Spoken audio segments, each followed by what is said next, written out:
Bueno, bueno, a ver, esta reunión va a durar aproximadamente una hora, hora y media. Igual siempre va fluyendo, pero vamos a tratar de mantener eso.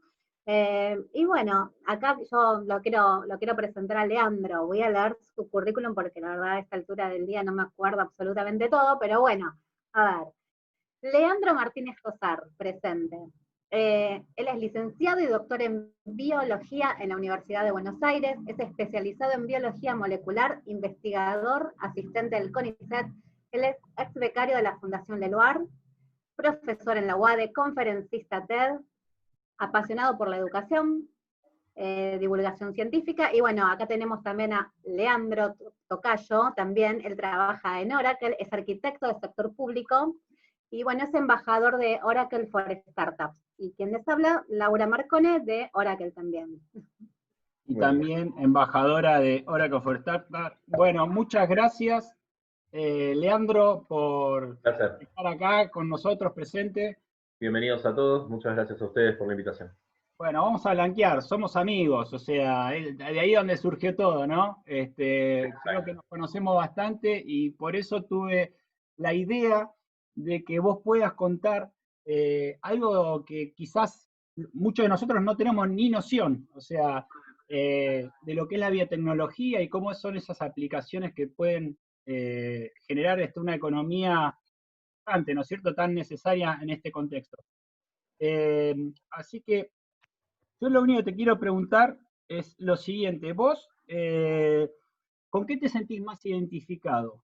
Siendo científico del CONICET, docente universitario, sushiman, traductor de japonés, mago, titiritero, fotógrafo, astrónomo amateur, lo anoté porque son tantas cosas, fletero de alimentos para asistir al comedor infantil. A ver, ¿de dónde sacas el tiempo, Leandro? Contanos a todos, porque eso realmente... No tengo. No, a ver, voy a compartir una cosa muy personal. Yo creo que si a mí me preguntan cuál es el sentido de la vida, mirá qué profundo, mirá a dónde me llegaste a pegar con la pregunta. Yo creo que si me preguntan acerca del sentido de la vida, mi respuesta va a ser aprender. Aprender y aprender y aprender y aprender. Creo que es para mí, en lo personal, es lo que más me motiva, más me parece que le da justamente un propósito a este breve suspiro de existencia que tenemos todos. Y bueno, nada, en ese sentido, por eso me gusta probar distintas disciplinas, distintas cosas. Me he encauzado fundamentalmente en mi vida en la biología, digamos en la biología, en particular en la biología molecular, y más en particular en la biología de plantas, pero la verdad que el mundo es muy rico como para especializarse en una única cosa. Entonces uno siempre trata de mordisquear alguna otra cosa, como bueno, acabas de mencionar algunos hobbies y algunas cosas que son divertidas y que bueno, a mí... Y que todo lo haces bien. Eso es lo más loco, que todo lo haces bien. Le metés mucha pasión. Le metés mucha pasión. Poner a contar, pero sí, no. Ojalá lo pudiera hacer con el tiempo y la dedicación que requiriera como para lograr una buena performance en todas las áreas, es imposible, pero me contento simplemente con disfrutarlas en lo que esté a mi alcance y nada más. Pero sí, la verdad que sí. Buenísimo. Laura, ¿qué te parece, antes que comience Leandro, para no aburrirlo, ya nos metemos directo a la charla, presentarle un poco el sentido, ¿no?, de esta reunión? Sí, obvio. Bueno, a ver, les cuento. Nosotros, bueno, yo le invito a Lean a poder avanzar. Acá nosotros lo que vamos a hacer es contarles un poquito de Oracle for Startups. Leandro, bueno, en este caso les va a avanzar. La intención es que puedan preguntarles nuevamente, ya les cuento todo lo que quieran.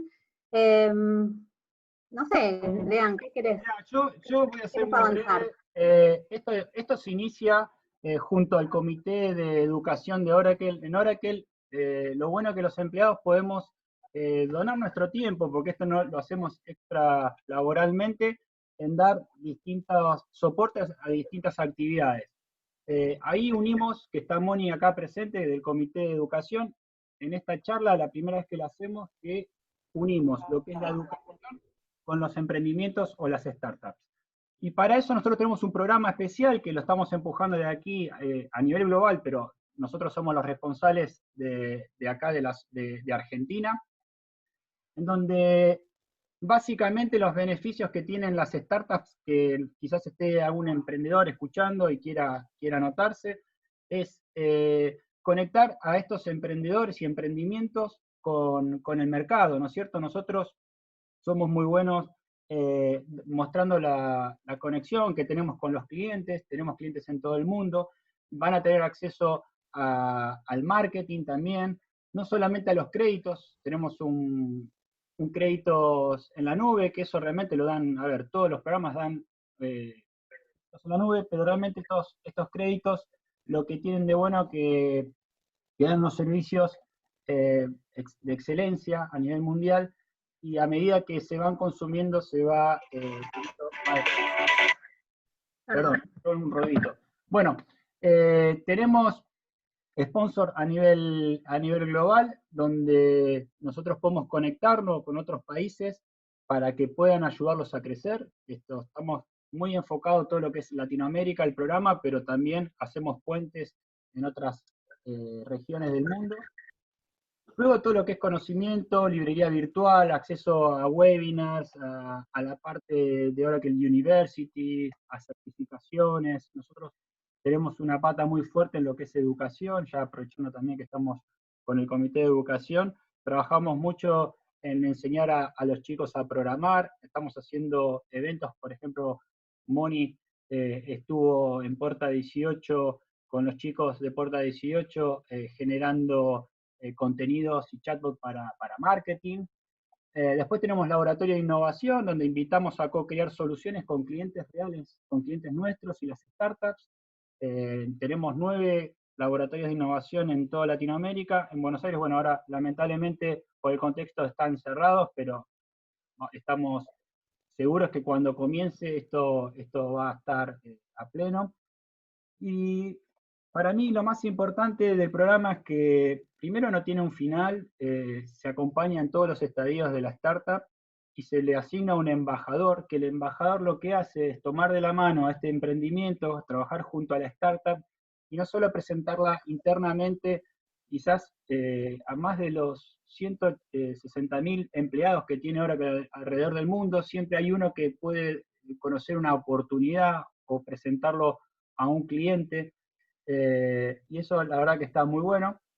Capacitaciones y el networking, ¿no? Cuando vos tenés la posibilidad de estar conectado en una red global, el networking se multiplica y bueno, esto es muy velozmente lo que podemos llegar a ofrecer a las startups, pero bueno, lo nombro porque si quieren, al final de la charla, que va a haber sorpresas. O sea, acá eso lo tienen que saber bien. Tomen nota, hagan print de pantalla, lo que sea, porque vamos a hacer algunas consultas respecto a eso. Oh, le sacás el para que no. Ah, perdón. Para que no vean. No, pero esta vez, idea... Lau, esta vez no lo hacemos del programa, sino vamos a hacer de la charla de Lea, así que anoten sobre... va a ser... Ok, va a ser puntualmente, así que escuchen bien lo que va a hablar Leandro, porque después les vamos a hacer preguntas con un juego, con alguna sorpresa, y el que más gana, obviamente el que gana, se lleva el regalito. Así que, obviamente, es un regalo. Bueno, es sorpresa, después lo digo. Lean. Buenísimo. Bueno, ¿querés empezar? Sí. Lean, si querés empezar a compartir la charla, toda tuya. Fantástico. Vamos con el PowerPoint. Mientras cuento que están presentes mis compañeros del posgrado del GTEC, así que muy inspirado en lo que vimos en la clase, así que hay gente que te va a preguntar y mucho, Lean. Prepárate. Buenísimo. Bueno, arrancamos entonces. ¿Cómo se me escucha? ¿Se escucha bien? Perfecto. Perfecto. Impecable. Bueno, voy a apagar la cámara para no distraer tanto, la voy a ir encendiendo de vez en cuando. Bueno, la idea un poco de esta charla es acercar algunos conceptos generales sobre lo que es la agrobiotecnología vegetal, esta disciplina, esta rama de la biotecnología que nos permite justamente utilizar a las plantas como herramienta productiva, como base quizás para establecer negocios y generar productos de alto valor agregado que incluso tienen el poder de mejorar la calidad de vida de la gente, ¿cierto? Así que vamos a ir ya. Para empezar, nos podemos preguntar por qué nos interesó la genética vegetal o la agrobiotecnología vegetal en primera instancia. Ustedes saben que la biotecnología no es, si bien es algo que uno asociaría con cosas nuevas, modernas, recientes, de cutting edge, digamos, de vanguardia, en realidad venimos haciendo biotecnología desde los antiguos egipcios. Ustedes saben que los egipcios ya producían cerveza, y la cerveza justamente es una de las prácticas biotecnológicas más antiguas de la humanidad, gracias egipcios, ¿no es cierto? En la producción de cerveza ustedes saben que utilizamos la capacidad de las levaduras, que son unos microorganismos, que fermentan básicamente los azúcares derivados de distintas fuentes, ¿no es cierto? Y esa fermentación, que es una fermentación alcohólica, genera como producto la bebida que todos conocemos. Este fue el primer caso, o uno de los primeros casos de biotecnología, la producción, la fabricación de pan, básicamente lo mismo. Utilizamos levaduras para fermentar los azúcares presentes en las harinas, y de esa manera generar este producto que conocemos desde los albores de la humanidad, ¿verdad? Así que estas fueron las primeras experiencias biotecnológicas en la historia de la humanidad, pero lógicamente con el desarrollo de la tecnología y las técnicas actuales hemos podido dar una vuelta de tuerca bastante interesante que nos ha permitido llevar básicamente toda esta estrategia de manipular la naturaleza a nuestra propia conveniencia mucho más lejos de lo que podíamos pensar. Pero en primera instancia, la genética vegetal, o sea, entender básicamente cómo es el programa de instrucciones de las plantas, nos importó como seres humanos, básicamente porque teníamos una disponibilidad bastante limitada de productos vegetales de interés alimentario en la naturaleza. ¿No es cierto? ¿Alguien sabe qué es esto? Esto que estamos viendo acá. No ¿Una es bacteria? muy común que estemos acostumbrados a ver. No, aunque no lo crean, este es el maíz en la naturaleza.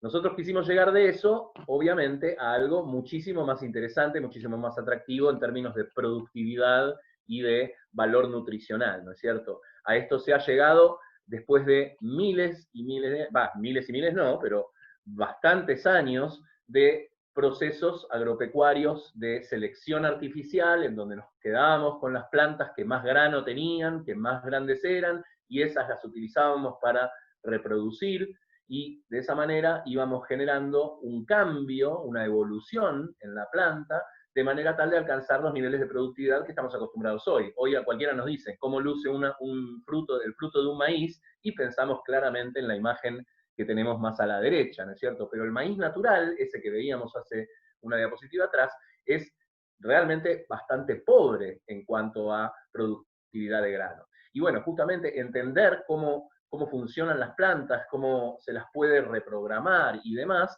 claramente redunda en un beneficio económico, alimentario, sanitario y de montones de ventajas para la humanidad. Vamos a ver un par de ejemplos más. Esta, no creo que nadie dude de que son zanahorias, pero es que estas son las zanahorias que existían en la naturaleza originalmente. Y el tema es que, como los betacarotenos, que son esos pigmentos anaranjados tan típicos de las zanahorias hoy en día, son beneficiosos para la salud, beneficiosos alimentariamente, son la base de la síntesis de la vitamina A, un componente esencial para la alimentación humana. Como sabíamos que esos betacarotenos eran positivos y no estaban presentes abundantemente en las zanahorias naturales, fuimos haciendo el mismo proceso, seleccionando aquellas zanahorias que mostraban un poquito de tonalidad y por lo tanto presencia de betacarotenos, hasta llegar a las zanahorias actuales que sabemos que están bien cargadas de betacarotenos y por lo tanto tienen un valor nutricional agregado. Llegar a este punto llevó unos 1100 años de agricultura tradicional, seleccionando aquellos ejemplares que más concentración de betacarotenos tenían.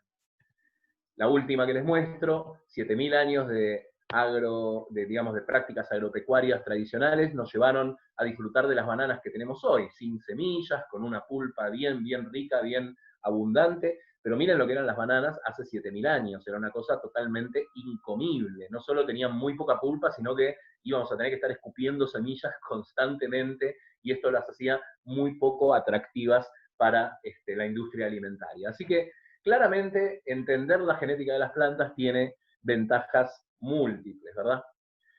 Bueno, como les decía, con el desarrollo de las nuevas tecnologías, hemos generado nuevas herramientas que nos permiten abordar todas estas cuestiones de seleccionar aquellos rasgos más interesantes en las plantas de manera más eficiente, más rápida, y un ejemplo de ello son los llamados marcadores moleculares.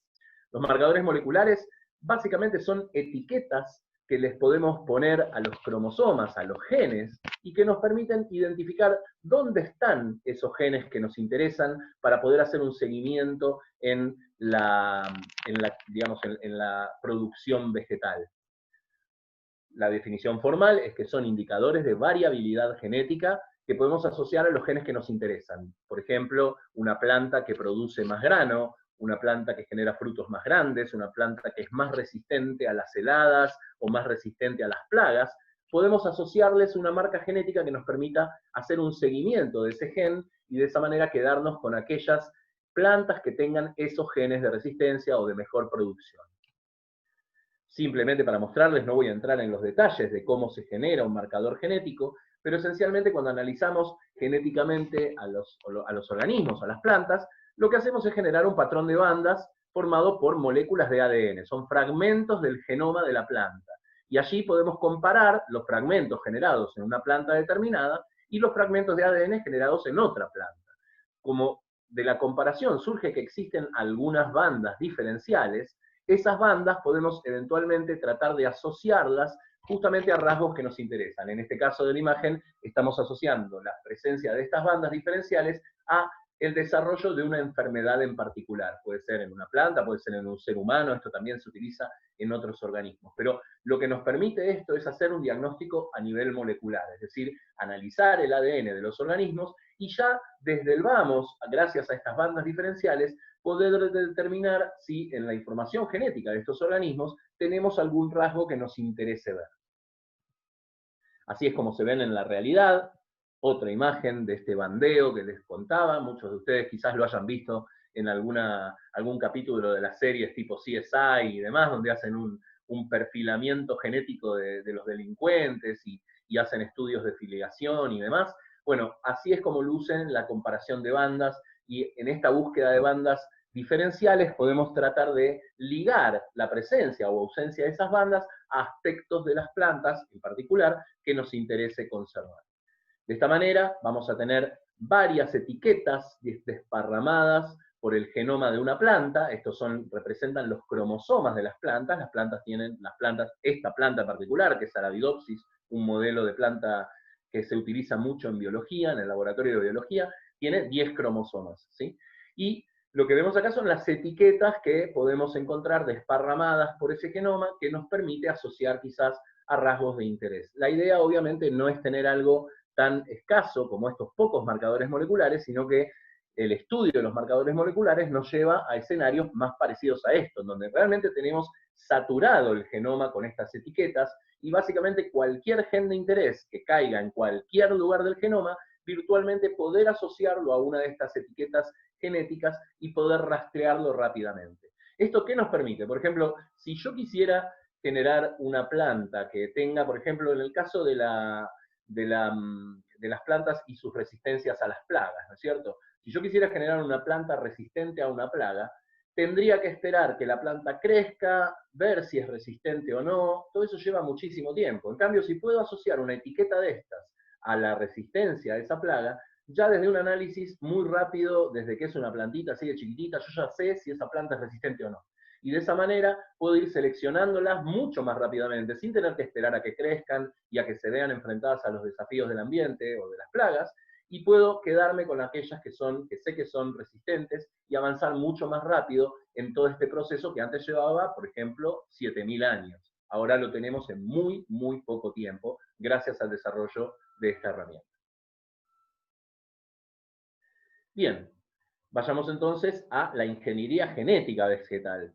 En los últimos años, lo que hemos sido capaces de desarrollar fue la capacidad de manipular la información genética de las plantas a nuestro antojo, o sea, para generar rasgos ventajosos, rasgos que nos permiten, como les dije, generar ventajas desde el punto de vista económico, desde el punto de vista alimentario, desde el punto de vista ambiental. Y todo esto se deriva de una técnica que llamamos globalmente de ADN recombinante, que hemos desarrollado a partir de los años 70. En 1970 encontramos la forma de utilizar enzimas. Las enzimas son productos de las células que hacen cosas, ¿no? Encontramos las enzimas que nos permitían cortar el ADN y pegar el ADN. Con ese cortar y pegar, eso que usamos todo el tiempo para mover información de un lado al otro, por ejemplo, para mover información de un documento de Word a otro, o a un PowerPoint y demás, para copiar y pegar texto en distintos lugares, eso mismo es lo que nos posibilitan estas enzimas, cortar información en el ADN y pegarla en otro lugar. Y eso abrió, como se pueden imaginar, montones de puertas justamente para la modificación genética de los organismos. Por ejemplo, les voy a contar uno de los más rimbombantes, uno de los más llamativos, uno de los primeros ejemplos de que podíamos mover genes de una especie a otra, y que esos genes, esa información genética, podría ser utilizada normalmente, como si fuera propia en el organismo de destino, es el gen de la luciferasa, el gen que le permite a los bichitos de luz, básicamente, emitir luz. Si yo puedo identificar el gen que permite a estos bichitos emitir luz de noche, y me quedo con esa información, la corto del genoma de los bichitos de luz, lo que puedo hacer luego es pegar esa información en el marco de los genes o el genoma de una planta. ¿Qué se imaginan que va a resultar de esto? Si se imaginan bien, va a resultar una planta que brilla en la oscuridad, literalmente una planta que emite luz. Al mejor estilo Avatar y todas esas películas de ciencia ficción que nos mostraban plantas que brillan en la oscuridad, bueno, exactamente eso. Y esto fue la prueba de concepto, ¿no es cierto? Nos permitió determinar o demostrar que los organismos básicamente hablan todos el mismo idioma. Todos los organismos de la faz de la Tierra hablamos el mismo idioma a nivel genético. A nivel genético, la receta para fabricar una enzima o una proteína puede ser interpretada por todos los organismos. Entonces yo puedo mover esa información de un organismo a otro y que esa información siga funcionando. Esta fue la primera planta transgénica. Vamos a aclarar, un organismo transgénico es un organismo que recibe un gen proveniente de otro organismo. ¿Ok? Así que esta planta que recibió un gen de los bichitos de luz, de las luciérnagas, y le permitió generar luz, es una planta transgénica. ¿Cómo hacemos para introducir genes en las plantas? Porque uno puede pensar que, bueno, está bien, ya sabemos cortar y pegar, pero ¿cómo hacemos para meter un gen en el interior del genoma de una planta? Bueno, existen groseramente dos grandes métodos para hacer esto. Uno de los métodos utiliza la capacidad de una bacteria que existe naturalmente, que de por sí inyecta su ADN en el interior de las plantas. Es una bacteria que es patogénica de las plantas, es decir, una bacteria que genera una enfermedad. Es una bacteria que se aprovecha nutricionalmente de la energía de la planta y la usa en su propio beneficio. Obviamente la planta se enferma como consecuencia de esto y sufre consecuencias, ¿no es cierto? Pero en la naturaleza esta bacteria es una parásita de las plantas. Y básicamente la idea es que estas bacterias tienen como una especie de sucursal de información genética fuera de su genoma, lo que llamamos un plásmido. Es una molécula de ADN circular, separada del genoma, separada de los genes base de la bacteria, que la bacteria puede transferir a la planta. Y de esa manera, en esas instrucciones que le transfiere a la planta, en esas recetas que van con la información contenida en ese plásmido, les puede forzar a las células de las plantas a fabricar alimentos para la bacteria. La idea es esencialmente esa, que la bacteria logra de esta manera que la planta le dé de comer a la bacteria. Nosotros lo que podemos hacer, esta bacteria se llama Agrobacterium tumefaciens, ¿sí? Es una bacteria natural que genera esa patología que podemos ver en la imagen, que es la formación de tumores en el tallo de las plantas. Aquí tenemos un esquema del plásmido de Agrobacterium tumefaciens, el plásmido inductor de tumores, por eso se llama plásmido TI, y lo que hace esta bacteria básicamente es transferir este cassette, esto que está delimitado por lo que llamamos un borde izquierdo y un borde derecho, que tiene la información para sintetizar alimento para la bacteria, y no solamente alimento, sino que también tiene la información para que la planta produzca hormonas que hacen que las células de la planta que recibieron esta información se multipliquen como un ejército. Eso es lo que genera el tumor. Básicamente de esta manera, Agrobacterium, si logró transformar una sola célula vegetal, va a tener miles de células vegetales cocinando para él. Lógicamente no nos interesa hacerle esto a una planta a nosotros, sí nos interesa aprovechar esta herramienta. Con lo cual, en el laboratorio, lo que podemos hacer es reemplazar la información que naturalmente tiene Agrobacterium en este cassette, en su plásmido, cambiarla por los genes que nosotros queramos transferirle a la planta. Por ejemplo, el gen de la luciferasa, que permite que las luciérnagas generen luz. Entonces vamos a poner el gen de la luciferasa aquí, y solita la bacteria lo va a introducir en la planta, y esa información va a terminar en el genoma de la planta. De esa manera la planta va a empezar a producir la luciferasa, la enzima que permite generar luz en las luciérnagas, como si fuera propia. La va a interpretar como si fuera una información suya y no la va a distinguir de ninguna manera de lo propio. Te hago una pregunta, Lea. Sí, escucho. ¿Cómo se sabe qué gen realiza determinada acción? ¿Cómo lo pueden determinar? Muy buena pregunta. Hay varias técnicas para esto. Una de ellas, por ejemplo, es lo que llamamos noquear el gen. Es decir, hacer algún daño en el genoma que de alguna manera desorganice o desbarate la información de un gen concreto y ver el efecto que eso causa. Así fue como se fue aprendiendo la función de muchos de los genes que conocemos hoy en día. Si nosotros dañamos un gen y vemos el efecto en el organismo, podemos deducir cuál era la función de ese gen. En el caso de las luciérnagas estaba determinado desde hace bastante tiempo que si nosotros dañamos el gen de la luciferasa, la luciérnaga no puede producir más luz. Y por lo tanto, de esa manera se determinó que ese gen era el responsable de la producción de luz. Esto es un ejemplo nada más. Hay otras maneras de determinar la función, pero es uno de los más conocidos, los más utilizados. Pero es una tarea titánica, digamos. Tenés que prueba y error, hacer gen por gen. Totalmente. Hoy por hoy, los humanos tenemos nuestro genoma secuenciado desde hace varios años, ¿no es cierto? Ahora estamos hablando de 25.000 genes y no de todos ellos se conocen las funciones. Muchos de ellos sí se conocen las funciones porque son muy parecidos a genes que ya venimos estudiando en otras especies, ¿sí? Como todos venimos evolucionando de los mismos organismos ancestrales, y en última instancia todos los seres vivos de la Tierra derivamos de la primera célula que se generó en la Tierra primitiva, el primer organismo que existió, todos venimos acumulando información más o menos compartida, con algunas diferencias, pero informaciones que son muy similares. Y por lo tanto, podemos inferir la función de un gen determinado a un gen que ya conocemos. Pero así todo falta mucho camino por recorrer para tener asignada la función de nuestros 25.000 genes. Perdón, ¿habría alguien que quería preguntar algo? Lau preguntó si se escucha. Sí, yo estoy escuchando bien. Si alguien tiene algún problema, avisa en el chat. Ok. Bien, no sé si está respondida la pregunta, Lean. Perfecto. Buenísimo. Bueno, aquí vemos en esta diapositiva cómo Agrobacterium, la bacteria que está diagramada a la izquierda, es capaz de inyectar en la planta, en la célula vegetal, la información que les decía, la información del cassette flanqueado por el borde izquierdo y el borde derecho. Ahí adentro, en el gen de color verde y el gen de color celeste, van dos genes que nos interesen.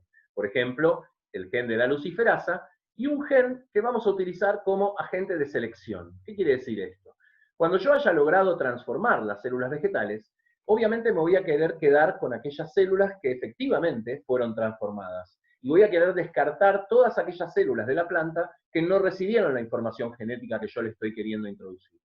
Entonces, el gen, en este caso de color celeste, podría ser lo que llamamos un gen marcador de selección. Es decir, por ejemplo, una resistencia a un herbicida. Un gen que confiera resistencia a la toxicidad generada por un herbicida. Si va al lado de mi transgen, del gen de la luciferasa en este caso, ese gen me va a permitir seleccionar solamente a las células que hayan recibido este cassette.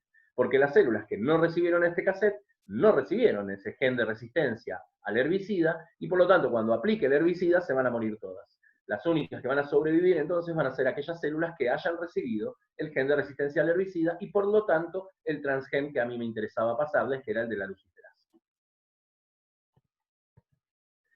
Bueno, una vez que logramos la transformación de las células vegetales, es decir, que esta información, estos genes, se introdujeron en su genoma, se recombinaron en el propio genoma de la planta, lo que hacemos es regenerar una planta completa a partir de las células modificadas. Como vemos en la imagen, lo que hacemos es infectar con bacterias, en este paso en una placa de Petri, infectar con bacterias explantos de tejido vegetal, es decir, pequeños disquitos tomados de las hojas, por ejemplo, y de ahí, ahí vamos a tener entonces las células vegetales transformadas. Así que aplicando el método de selección que acabamos de mencionar, podemos desarrollar plantas completas. Eso es una cosa muy interesante que tienen las plantas. Imagínense que yo me corto un dedo y a partir de mi dedo puedo generar un leandro completo. Bueno, así funcionan las plantas. Las plantas les cortás un pedacito y con un juego de hormonas en el laboratorio podés regenerar una planta completa a partir de ese pedacito. Una planta completa que va a ser un clon de la planta original, ¿verdad? O sea, una planta genéticamente idéntica a la célula de la que se partió en primera instancia. Así generamos una planta que tenga la información genética que nosotros queremos. Como a los chilenos les gusta decir en su moneda, por la razón o la fuerza, también en la transformación de plantas podemos hacerlo por la razón o la fuerza. Agrobacterium lo hace por la razón. De alguna manera podemos decir que Agrobacterium convence a la planta de hacerle comida para él o de introducir sus propios genes en el genoma. Pero si la cosa no funciona, porque a veces la transformación con Agrobacterium tumefaciens no es muy eficiente para ciertas plantas, lo que podemos hacer es dispararles el ADN, literalmente. Es decir, vamos a estar cargando una micropartícula de ADN, o sea, como vemos ahí abajo, micropartículas de oro o de tungsteno, pueden ser pegoteadas con moléculas de ADN, y estas partículas acelerarlas hacia el tejido vegetal, por ejemplo, o con pólvora, como se hacían los primeros pistolas génicas, utilizaban cartuchos con pólvora, literalmente, y ahí están los perdigones, los microproyectiles cargados con ADN. Lógicamente no le quiero dar un balazo a la planta, así que voy a tener una placa de retención que va a atajar a este proyectil grande, pero los microproyectiles, las bolitas, los perdigones microscópicos, van a seguir su vuelo hacia el tejido vegetal. Y de esa manera van a ingresar, aquí vemos los perdigones en esta micrografía electrónica, los perdigones de oro en el interior de las células vegetales. Una vez dentro de las células vegetales, estos perdigones sueltan el ADN, y es básicamente lo mismo que hubiera logrado Agrobacterium, es decir, estamos introduciendo el ADN foráneo en el interior de la célula vegetal.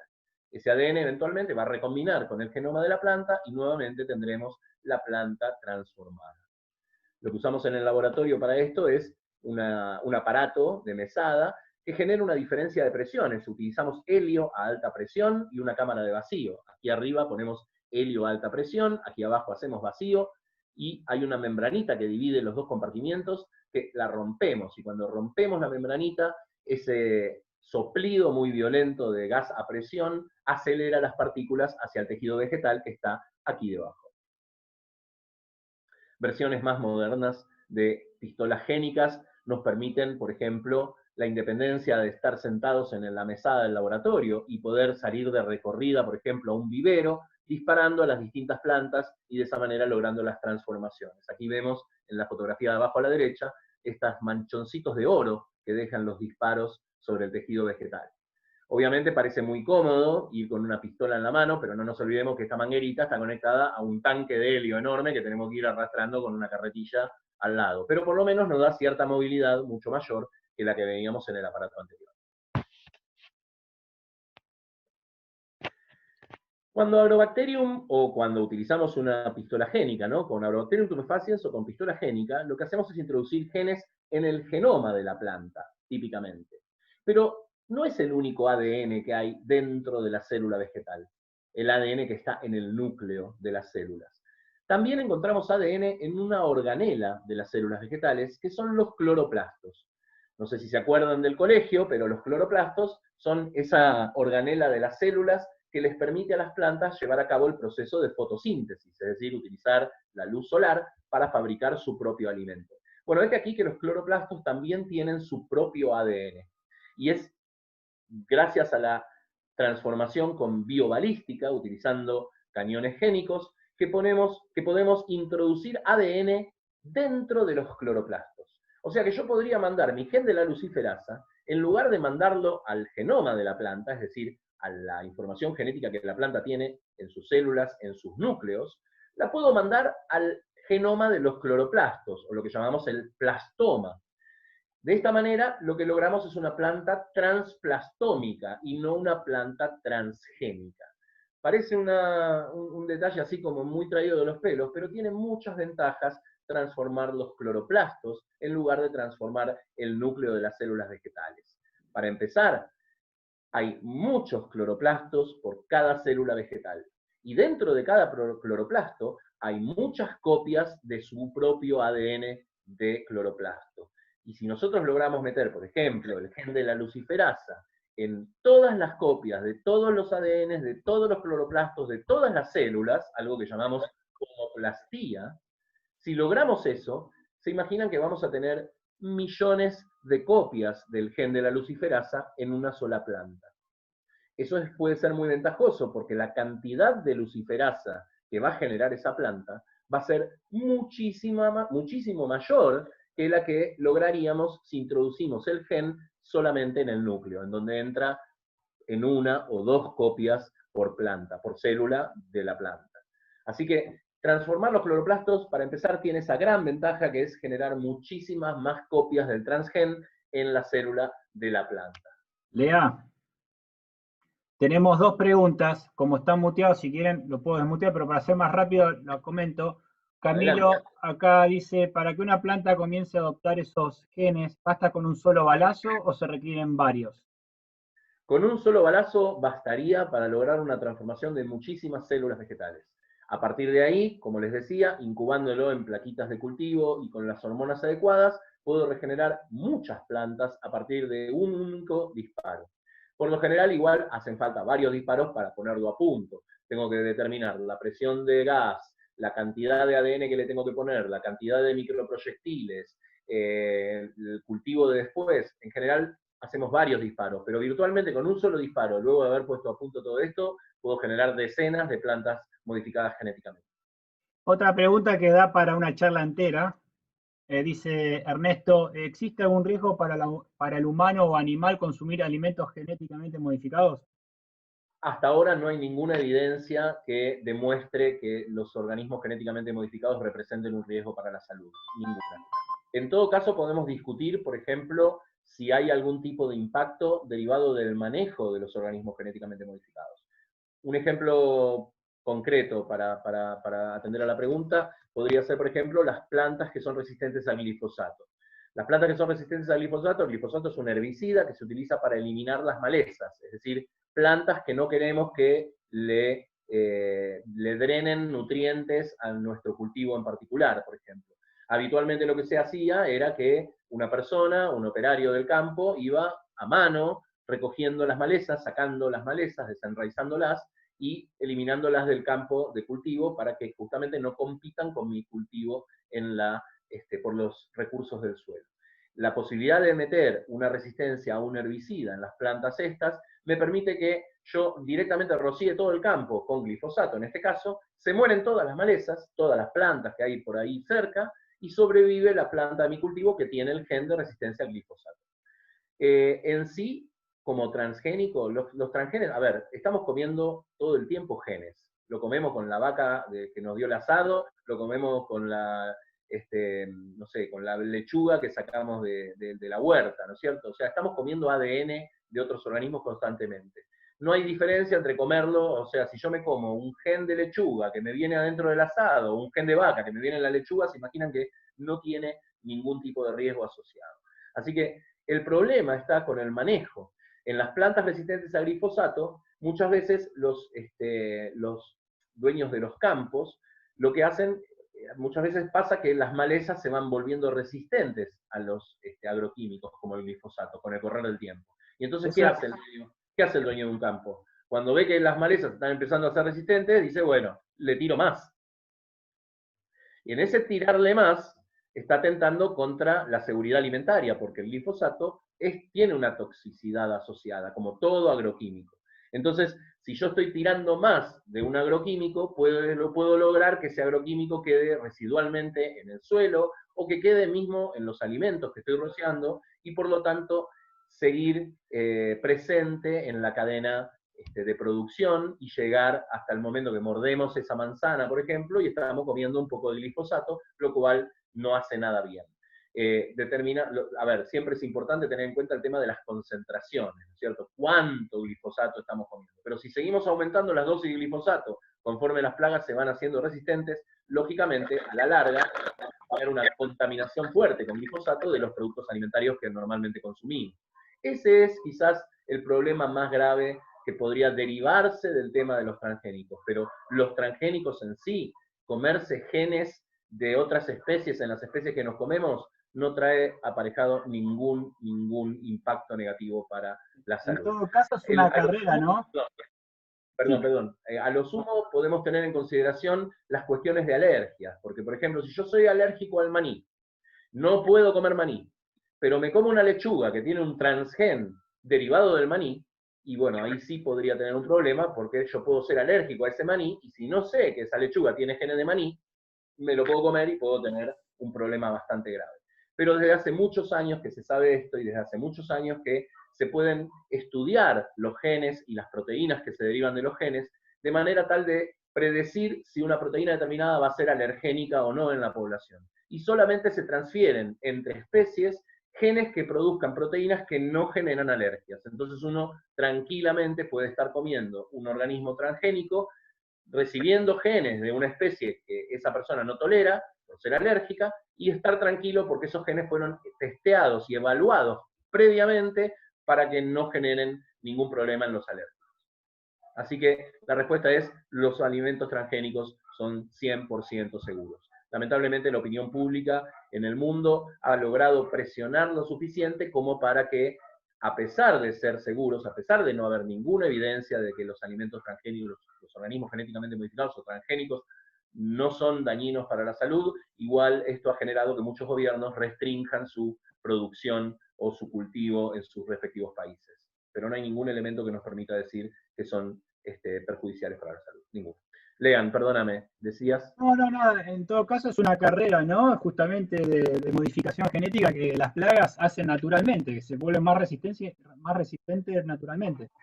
Totalmente, la evolución sigue corriendo para todos, y así como tenemos plagas que se hacen resistentes al glifosato, lo vemos todos los días en los hospitales, donde tenemos bacterias multiresistentes, ¿no es cierto? La aplicación misma de los antibióticos en el tratamiento de las enfermedades va seleccionando la supervivencia de aquellas bacterias que van naturalmente desarrollando resistencia a esos antibióticos. Y por lo tanto tenemos infecciones que son muy difíciles de tratar en el ambiente hospitalario particularmente. Pero eso pasa para todos los organismos. Todos estamos evolucionando y con el correr de las generaciones nos vamos adaptando a las inclemencias selectivas del medio ambiente. Acá hay preguntas muy técnicas, no sé si por la dinámica de la charla la querés contestar ahora o después. Dice Martín Blasco, ¿se sigue usando la Shin-Gan actualmente? Y la aparición de la técnica TRIS-PRS Cas9 cambió en alguna medida la factibilidad de obtener eventos estables en plantas. Este tipo sé que sabe. Por lo menos la pregunta es rara para mí. Totalmente. Y de hecho voy a hablar en unos minutos más sobre CRISPR, pero para contestar la primera parte de la pregunta, la respuesta es que sí, se sigue usando el bombardeo génico. De hecho, es la única manera de transformar cloroplastos. Se los iba a decir, los cloroplastos no pueden ser transformados con Agrobacterium tumefaciens, porque usando Agrobacterium mando los genes al núcleo de la célula vegetal. En cambio, con bombardeo génico puedo lograr introducir los genes en el genoma del cloroplasto, en el plastoma, y por lo tanto se sigue utilizando muchísimo. Igual se utiliza para los dos tipos de plantas modificadas, transgénicas y transplastómicas. Pero sí se sigue usando, claro que se sigue usando. Y Martín también pregunta si el ADN no se degrada totalmente la parte superior del aparato digestivo, avalando la teoría de que son totalmente... Dice, ¿Cómo, perdón? Dice, ¿el ADN no se degrada totalmente la parte superior del aparato digestivo?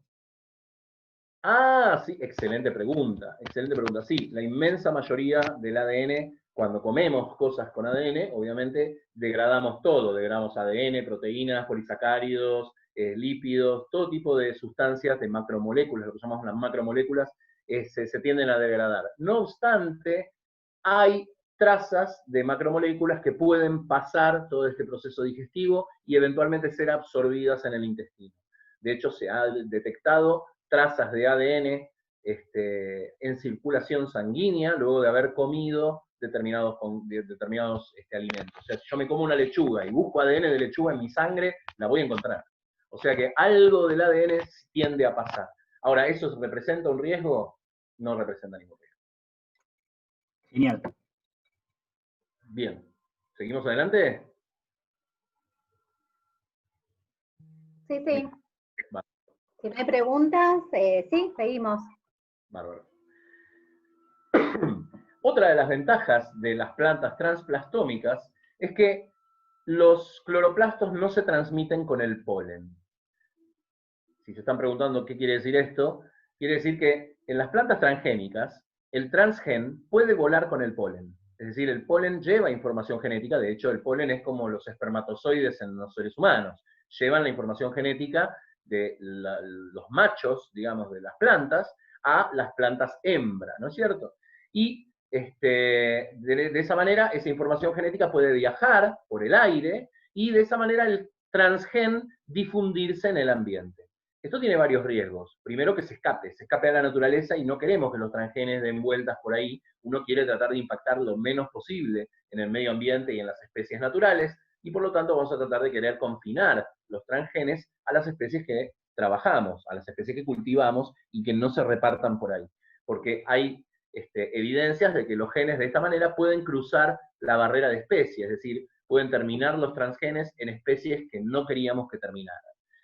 Cuando transformamos los cloroplastos no viajan con el polen. Es decir, el transgen queda atrapado en la planta hembra. No puede viajar en el polen para fecundar a otra planta. Eso es lo que vemos básicamente en esta imagen. Acá arriba tenemos una planta transplastómica con una resistencia a un herbicida, y a la derecha la planta salvaje, la planta no transplastómica, que es sensible al herbicida. En ambos casos se aplicó herbicida. Sobreviven solamente las de la izquierda. Ahora bien, abajo a la izquierda tenemos las hijas de una planta madre natural y una planta padre transplastómica. ¿Ok? Fíjense lo que pasó. Ninguna de las hijas es resistente al herbicida. En cambio, a la derecha tenemos la descendencia de una planta madre transplastómica, es decir, que es resistente al herbicida, y una planta padre que es salvaje. ¿Qué pasó? Todos los hijos son resistentes al herbicida. Es decir, las plantas madres solamente pueden transferir a la descendencia el transgen. Los padres no. Eso significa que no viaja el transgen con el polen. Y eso es una ventaja muy interesante de la transformación de cloroplastos. Bueno, como les decía, nos vamos a quedar solo con esas dos ventajas. Tiene muchas ventajas más transformar los cloroplastos de las plantas, pero tenemos muchas copias del transgen por célula versus pocas copias cuando hacemos una transgénica. Tenemos altísimos niveles de presión. Fíjense esto, hasta el 47% de la proteína fabricada en una planta transplastómica podría ser la luciferasa, por ejemplo. Esto es una guarangada. Y si bien nos puede parecer industrialmente muy interesante, se imaginan que para la planta esto no es nada gracioso, porque que la planta se dedique prácticamente todo el tiempo, o la mitad de su tiempo, a fabricar lo que nosotros queremos que fabrique, obviamente la va a obligar a desatender sus propias funciones naturales de planta. Y esto va a ir en desmedro de la salud de esa planta. Pero lo que sí buscamos es una expresión, por lo menos, un poco más alta que la que logramos en una planta transgénica, que fíjense que es mucho más baja. Y la otra ventaja es que no tenemos transferencia horizontal en los cloroplastos, y si tenemos transferencia horizontal, eso es lo que era transferencia horizontal, el viaje del transgen a través del polen en las plantas transgénicas. Muy bien, tenemos nuestra planta que expresa nuestro transgen de interés en el laboratorio, pero la planta de laboratorio es muy diferente a la planta del campo. Supónganse que yo acabo de generar en el laboratorio una planta de maíz que es resistente a insectos. Fantástico, la quiero llevar al campo, pero la verdad que mi planta de maíz de laboratorio es bastante mala como planta comercial. Es una planta que es muy buena para el laboratorio, pero que por ahí genera unos choclos de morondanga, unos choclos que no producen buena cantidad de grano, o que tienen malas perspectivas de crecimiento en la naturaleza. Entonces, ¿qué es lo que voy a querer hacer? Introducir esa modificación genética, ese transgen que logré meter en mi planta de maíz de laboratorio, la voy a querer meter en la línea Elite. La línea Elite es la planta de maíz que hoy por hoy está cultivándose en el campo y la que se comercializa finalmente en los supermercados. Así que voy a querer meter mi transgen, aquí indicado con una letra R grande. Lo que voy a querer es hacer el reemplazo con ese transgen del gen natural en ese lugar, en la planta habitualmente comercializada de la línea Elite. ¿Cómo hago para lograr todos los genes de la línea Elite, que es una bomba, productivamente hablando, pero que solamente tenga este gen cambiado? Es decir, que solamente tenga ese gen que a mí me interesa, que logré introducir en las plantas de laboratorio. Bueno, la respuesta está haciendo cruzas de mi planta de laboratorio con la Elite.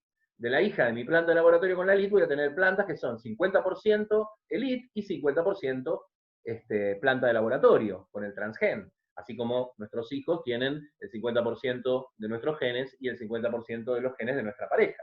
Así que las descendientes de estas plantas van a tener 50 y 50. Lo que puedo hacer entonces es tomar esas descendientes y retrocruzarlas de nuevo con la planta Elite.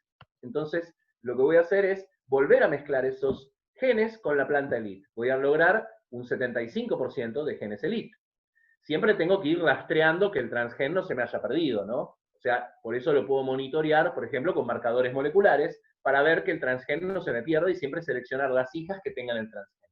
Pero así, sucesivamente, al cabo de más o menos unas 9 cruzas, voy a tener casi, decía, unas 6 cruzas, voy a tener el 100% de los genes Elite y solamente el gencito que yo había introducido en la planta de laboratorio. Fíjense el poder de los marcadores moleculares, puedo acortar esto a 3 retrocruzas. O sea, con 3 cruzas nada más, ya puedo tener 100% de genoma Elite solamente con el transgen introducido. Así todo. Perdón, ¿en tiempo cuánto es esas 3 generaciones o las 6 de arriba? ¿Cuánto Depende tiene que depende de la planta. Okay. Depende del ciclo de la planta. Hay plantas que dan fruto en unos cuantos meses, en unos 6 meses, 8 meses, ya dan fruto y ya podés usarlas para cruzarla. Hay plantas que tardan más, plantas que tardan menos. Ok, tienen que llegar, digamos, a la pubertad, esa planta, haciendo un paralelismo Claro, con los humanos. claro, porque las reproduzco justamente por un proceso tradicional de cruzamiento, ¿no? Las cruzo, Perfecto. son sexualmente activas y entonces se pueden reproducir. Buenísimo. Bien, vamos a dejar esto de lado porque si no se va a hacer muy largo. Vamos directamente a molecular farming. Molecular farming, o ¿cómo se decía esto? No me acuerdo exactamente la traducción al castellano. Españoles son buenísimos en traducir. Agricultura molecular es la palabra. Bien, la tecnología de molecular farming, como dice aquí, nos permite utilizar a las plantas como productoras industriales de una proteína que nos interese. Las proteínas tienen muchísimos usos, tanto en la industria como en la salud humana, como en la alimentación. Y yo lo que puedo hacer es introducir en las plantas el gen que codifica para una proteína de interés, puede ser una proteína terapéutica, por ejemplo, como el interferón o la insulina, y hacer que la planta produzca grandes cantidades de esta proteína interesante desde el punto de vista terapéutico. Lo que hago luego de que se produce es generar una gran cantidad, es decir, un cultivo abundante de esta planta, recolectarla, cosecharla y extraer la proteína de interés, purificarla y formular un medicamento con ella. Todo este proceso es lo que conocemos como molecular farming y viene picando en punta desde hace varios años y es el futuro de producción para muchos compuestos terapéuticamente interesantes. Algunos ejemplos de molecular farming, por ejemplo, nos permiten producir en plantas insulina o anticuerpos o incluso fragmentos de patógenos que podemos utilizar para generar vacunas. Estos dos últimos, se imaginan la vigencia que tiene en este momento de pandemia mundial por COVID-19. Hay bastantes emprendimientos que están buscando producir anticuerpos en plantas contra el COVID-19 y también, eventualmente, más allá de la urgencia actual, digamos, con el tiempo, seguramente se van a desarrollar vacunas basadas en la producción vegetal. ¿Qué quiere decir todo esto? Veamos estos ejemplos en particular. La insulina es una proteína, que es una hormona también, humana, que hace que los seres humanos podamos regular los niveles de azúcar en sangre. Cuando la insulina aparece en la sangre, nuestras células capturan el azúcar y la guardan, la glucosa, y la guardan en su interior. Los diabéticos tienen problemas con este proceso. Como no pueden, o bien no producen insulina, o bien no responden a la insulina, lo que ocurre es que los niveles de azúcar en la sangre, como las células no la toman, aumentan un montón y eso genera un montón de trastornos patológicos. Así que originalmente la insulina se aislaba a partir de páncreas de cerdos. La insulina la producimos nosotros en el páncreas. Pero cuando hay un problema por el cual no la podemos producir, por ejemplo, en el caso de la diabetes tipo 1, lo que se hacía era purificar insulina de páncreas de cerdos y de esa manera formular el medicamento que se le inyectaba a los diabéticos con diabetes de tipo 1. Se imaginan que esto era carísimo y muy engorroso, porque la cantidad de páncreas de cerdo que habría que achurar para generar una cantidad decente de insulina era enorme y eso la hacía tremendamente cara. En esa época sí, la diabetes era una enfermedad de ricos, como dijo alguna presidente alguna vez. Pero básicamente, bueno, en realidad una enfermedad de ricos los que sobrevivían, ¿no? Porque los que no, obviamente no importaba su condición económica y social. Pero la cuestión es que esto lógicamente dificultaba muchísimo el tratamiento de pacientes con diabetes. Así que una buena idea sería, ¿y qué pasa si tomo la receta para el gen de la insulina humana y se la pongo a otro organismo que yo pueda criar fácil en el laboratorio y producir grandes cantidades de insulina para purificarla y luego formular un medicamento? Y así se hizo. La inmensa mayoría de la insulina que hoy consumimos, que compramos en la farmacia, es una insulina recombinante. ¿Qué quiere decir esto? Que tomamos el gen de la insulina humana, se lo metimos a otro organismo, en este caso bacterias, y las bacterias producen la insulina como si fuera propia. Entonces, en un tacho de crecimiento, de un caldo de cultivo de bacterias, yo puedo tener grandes cantidades de insulina en forma barata y eficiente. Esto también lo podemos hacer con las plantas. De hecho, desde hace algunos años hay una empresa en Canadá, que comercializa insulina producida en plantas. También podemos hacer anticuerpos en las plantas, algo que se llama casi cariñosamente planticuerpos, o casi juguetonamente. Los anticuerpos son estas moléculas, como la que vemos aquí a la izquierda, producidas por las células de nuestro sistema inmunitario, que son capaces de reconocer específicamente algunos componentes extraños al cuerpo, como por ejemplo virus o bacterias. A la derecha tenemos el esquema de lo que es la proteína de anticuerpo. La proteína de anticuerpo se sintetiza gracias a fundamentalmente dos genes: el gen que produce la parte verde oscuro y el gen que produce la parte verde claro. Un anticuerpo reúne 4 proteínas, 2 de ellas iguales para la parte grande o pesada, la cadena pesada, y 2 partes iguales para la cadena liviana.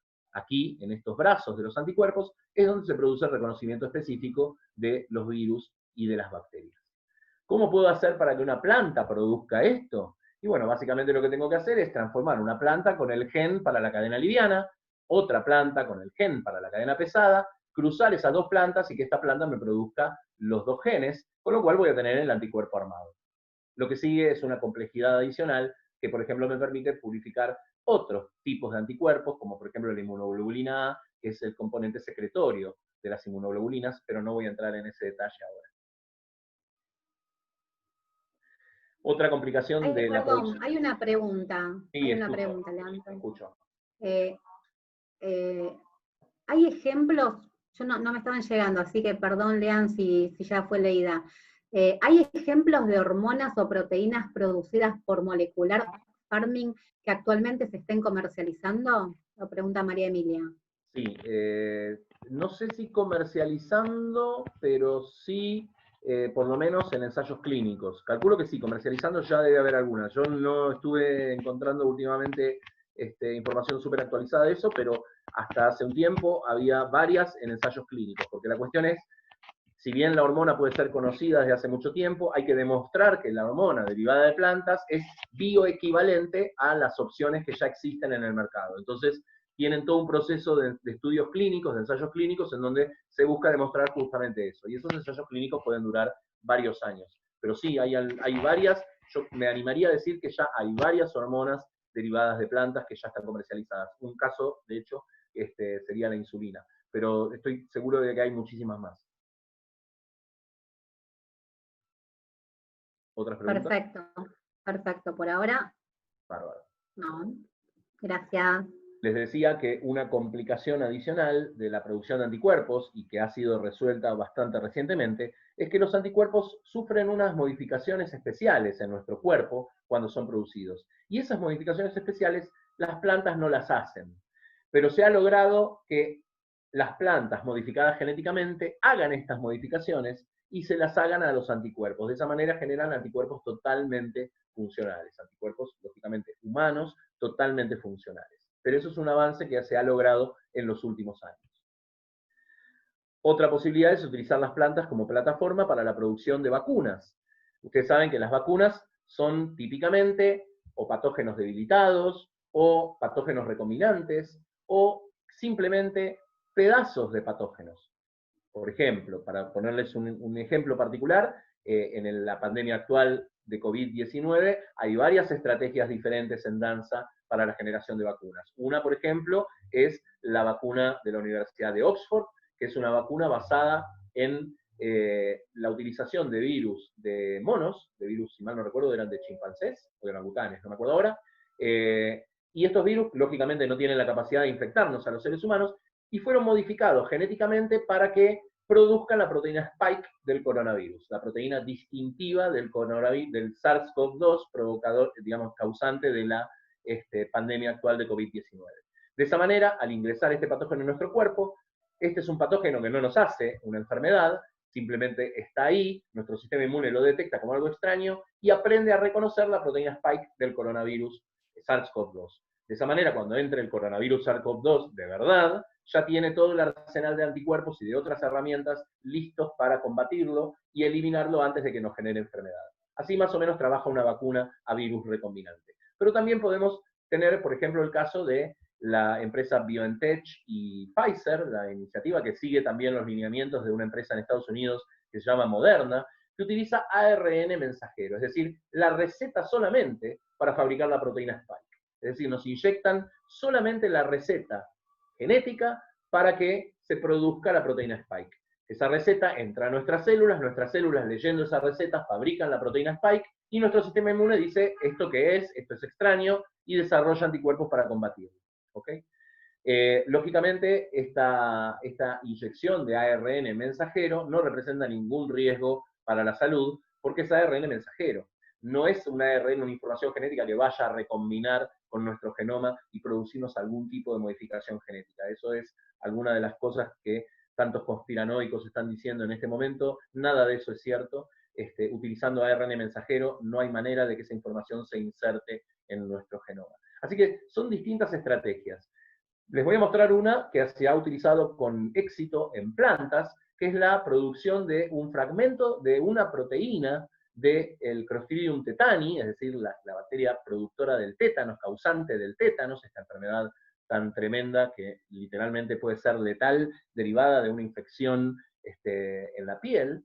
Y básicamente lo que se hizo fue lograr introducir el gen para la producción de este fragmento de la proteína TET-C del tétanos en los cloroplastos de las plantas. Y con eso formular un spray nasal conteniendo este fragmento de la proteína TET-C en ratones. Esto se hizo y se logró, como se pueden ver en estos gráficos, para los distintos eventos, distintas plantas transplastómicas, algunas transgénicas, otras.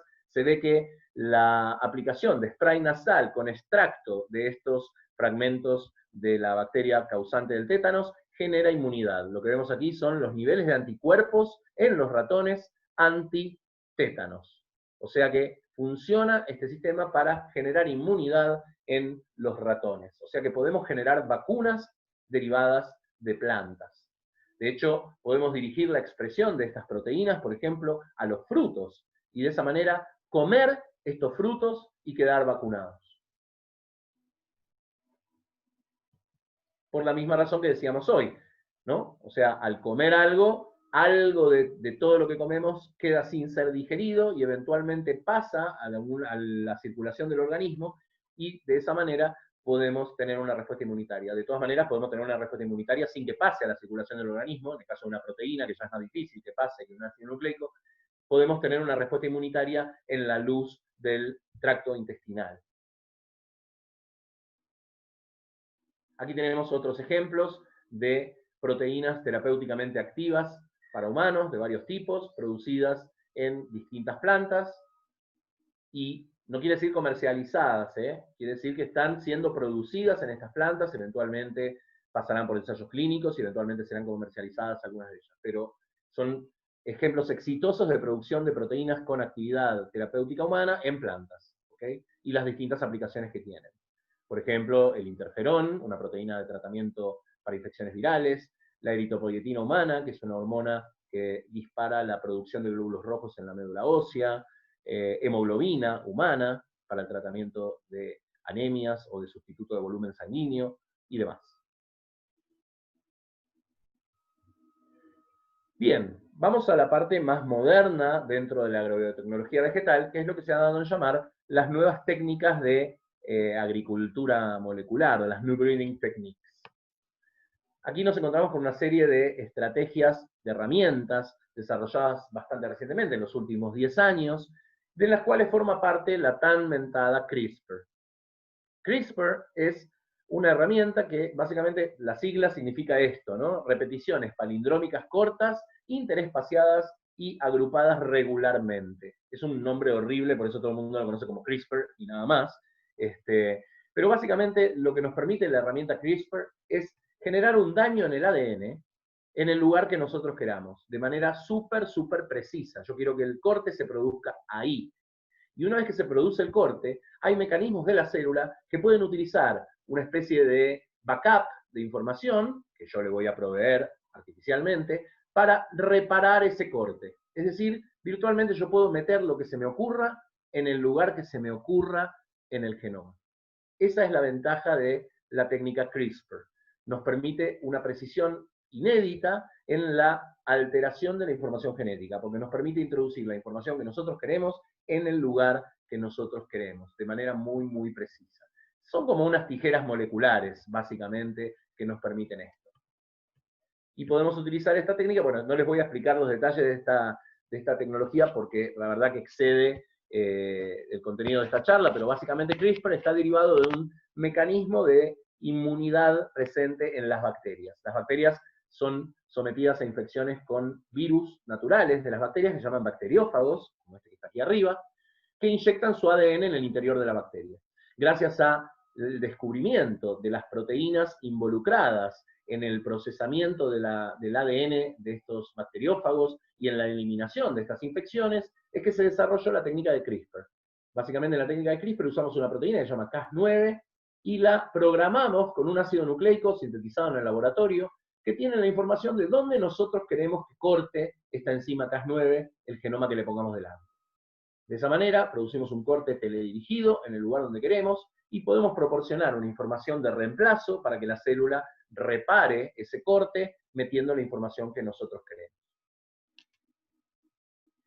Esto tiene múltiples aplicaciones en donde se lo imaginen, desde editar el genoma, hacer sondeos de búsqueda de genes y de alteraciones de genes. Tiene aplicaciones ecológicas, por ejemplo, para el desarrollo de cultivos resistentes a determinadas condiciones. Bueno, nada, la cantidad de aplicaciones es tremenda. Las aplicaciones terapéuticas, obviamente, para terapia génica, en la cual podemos corregir la información de genes que están dañados y nos producen enfermedades hereditarias, es realmente un campo muy interesante. Lamentablemente todavía en desarrollo. La terapia génica está todavía en sus albores. Luego de varios años, recién estamos arrancando con algunas que están siendo probadas en ensayos clínicos. Pero como les decía, las aplicaciones son virtualmente infinitas. Podemos dañar genes para ver su función, como decíamos hace un rato, agregar genes en organismos donde normalmente no están. Podemos hacer organismos genéticamente modificados que se llaman DNA free o libres de transgenes. Ustedes saben que las regulaciones gubernamentales para la liberación de organismos transgénicos al ambiente se han vuelto cada vez más restrictivas, justamente presionados por la opinión pública, como decíamos hace un rato. A pesar de que no hay evidencia de que los organismos transgénicos representen un riesgo para la salud, la opinión pública ha hecho que los gobiernos se vean un poco reacios a incorporar alimentos transgénicos o cultivos transgénicos en su cadena productiva. Así que muy distinto es lograr un organismo genéticamente modificado, pero que no traiga ningún transgen de otra especie. Es decir, podemos de esta manera con CRISPR editar el genoma de un organismo, por ejemplo, quitarle un gen que naturalmente tiene, o recambiarle algo de información, pero sin utilizar genes de otra especie. Esto nos permite generar un organismo genéticamente modificado, pero que no es un transgénico. Y de esa manera esquivar varios, digamos, obstáculos regulatorios que impedirían que lo podamos liberar al mercado y tener incorporado un organismo de este tipo a la cadena productiva. También podemos hacer la introducción de resistencias a patógenos o resistencia a estrés ambiental, como por ejemplo resistencia a sequías, resistencia a heladas, resistencias a altas temperaturas, a alta salinidad, resistencia a herbicidas, etcétera, etcétera. Lo que se les ocurra, estas técnicas nos permiten abordar rápidamente la edición de los genes en los organismos que nos interesan. Un par de ejemplos nada más para ilustrar. Por ejemplo, ustedes saben que vieron cuando cortamos una manzana, por ejemplo, o una pera, ¿qué pasa si la dejamos mucho tiempo y no la consumimos? Se va ennegreciendo, ¿no es cierto? Se va oxidando. Esto es debido a la actividad de una enzima presente en la pulpa de estas frutas, que lo que va haciendo es una reacción de oxidación en donde se generan unos compuestos oxidados que le dan ese pardeamiento a la pulpa de la fruta. Bueno, ¿qué pasa si eliminamos esa enzima? La enzima se llama polifenoloxidasa. Si se la sacamos del genoma, lo que obtenemos es una rodaja de fruta, partimos una manzana o una pera, y tarda muchísimo tiempo más en volverse oscura, en ennegrecerse, digamos. Y entonces esto tiene también una consecuencia en la vida útil o en la vida media del fruto en la góndola, ¿no es cierto? Permite que dure más tiempo en buenas condiciones y nos permite extender la vida útil de los productos derivados de estos frutos.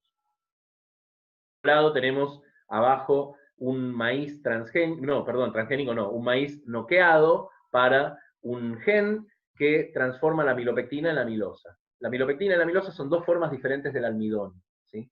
Si nosotros tiramos abajo la función de esta enzima que transforma amilopectina en amilosa, lo que hacemos es enriquecer el maíz en amilopectina. Y esto puede ser muy útil para generar adhesivos y ciertos tipos de papel muy interesantes en la producción industrial.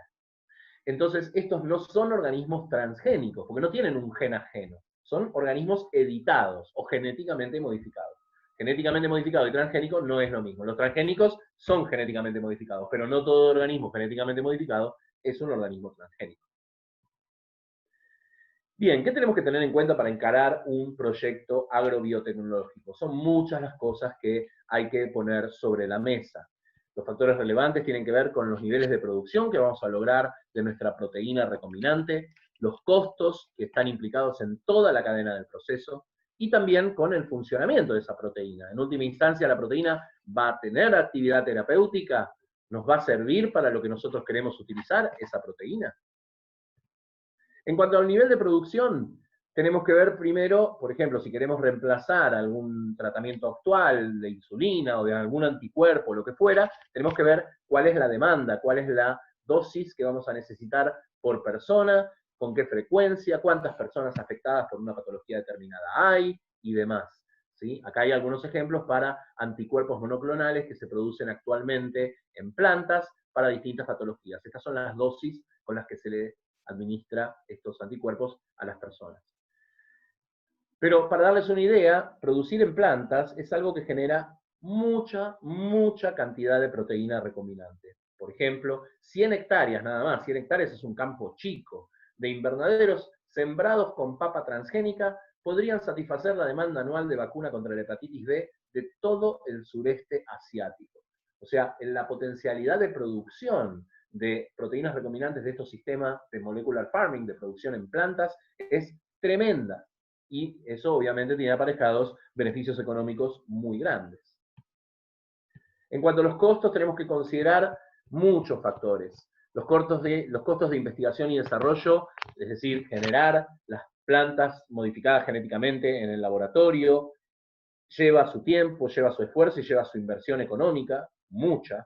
La complejidad también es un factor a considerar, porque no es lo mismo transformar un gen solo, como por ejemplo el gen de la insulina, que fabricar un anticuerpo que requiere la transformación con varios genes, ¿sí? No es lo mismo.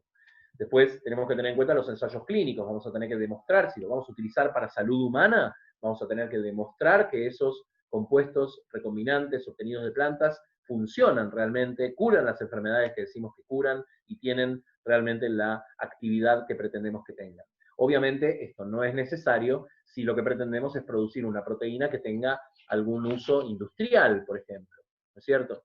Sí, para cosas que tengan que ver con tratamientos humanos, pero no para enzimas que tengan uso industrial. Hay muchas enzimas que se utilizan, nosotros estuvimos viendo ejemplos más que nada relacionados a la salud humana, pero hay muchas enzimas que se producen y se utilizan en la industria. Un ejemplo, ¿vieron esa coloración, ¿cómo sería?, despintada de los jeans? Vieron que los jeans tenemos lo que se llamaba el stone washed, en inglés era el lavado a piedra, ¿no? Que lograba ese tono tan particular de desgastado de la tela de denim, que es tan atractiva, digamos, estéticamente, tan demandada. Ese proceso se hace enzimáticamente, se trata a la tela de denim con enzimas que degradan parcialmente la coloración y la estructura de la tela, y de esa manera generan ese gastado que es tan atractivo. Así que ese es un ejemplo de enzima de uso industrial. Hay otras enzimas de uso industrial, por ejemplo, en la cadena de producción de las cervezas. Las cervezas que están clarificadas, prácticamente todas, las que no son artesanales, actualmente sufren algún proceso de clarificación, y eso también se deriva de un tratamiento enzimático, que lo que hace es degradar las sustancias que enturbian el líquido producido durante la fabricación de la cerveza. Son ejemplos de enzimas industriales. Lógicamente, estas enzimas no requieren ensayos clínicos porque no tengo que establecer su seguridad cuando se las meto adentro a una persona. Vamos a tener que tener en cuenta los gastos de propiedad intelectual. No queremos que nos roben la idea y después otro salga a producir lo que nosotros con tanto trabajo hemos generado, así que eso también implica la inversión de costos y en general bastante elevados, todo dependiendo de en cuántos países vamos a querer proteger nuestra idea. También vamos a tener que lidiar con cuestiones de aprobación, si es que pretendemos liberar estos organismos modificados genéticamente al ambiente. Vamos a tener que pasar por la CONAVIA, que es la entidad que se encarga gubernamental de monitorear que la producción de organismos genéticamente modificados se ajuste a ciertos criterios de seguridad ambiental y seguridad humana. Y finalmente tenemos que considerar la demanda. De nada sirve producir grandes cantidades de algo que eventualmente nadie nos va a terminar comprando. Como se dio el caso con el arroz dorado, cosa que les voy a mencionar en unos minutos.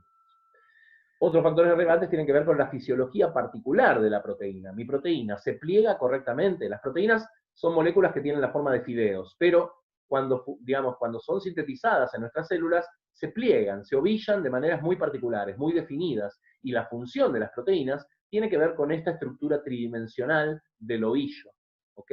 Para que la proteína funcione con lo que yo quiero que funcione, digamos, la actividad terapéutica que quiero que tenga, se tiene que plegar correctamente. Entonces tengo que evaluar muy bien si en la planta se va a plegar de la misma manera que se pliega en el organismo humano, por ejemplo.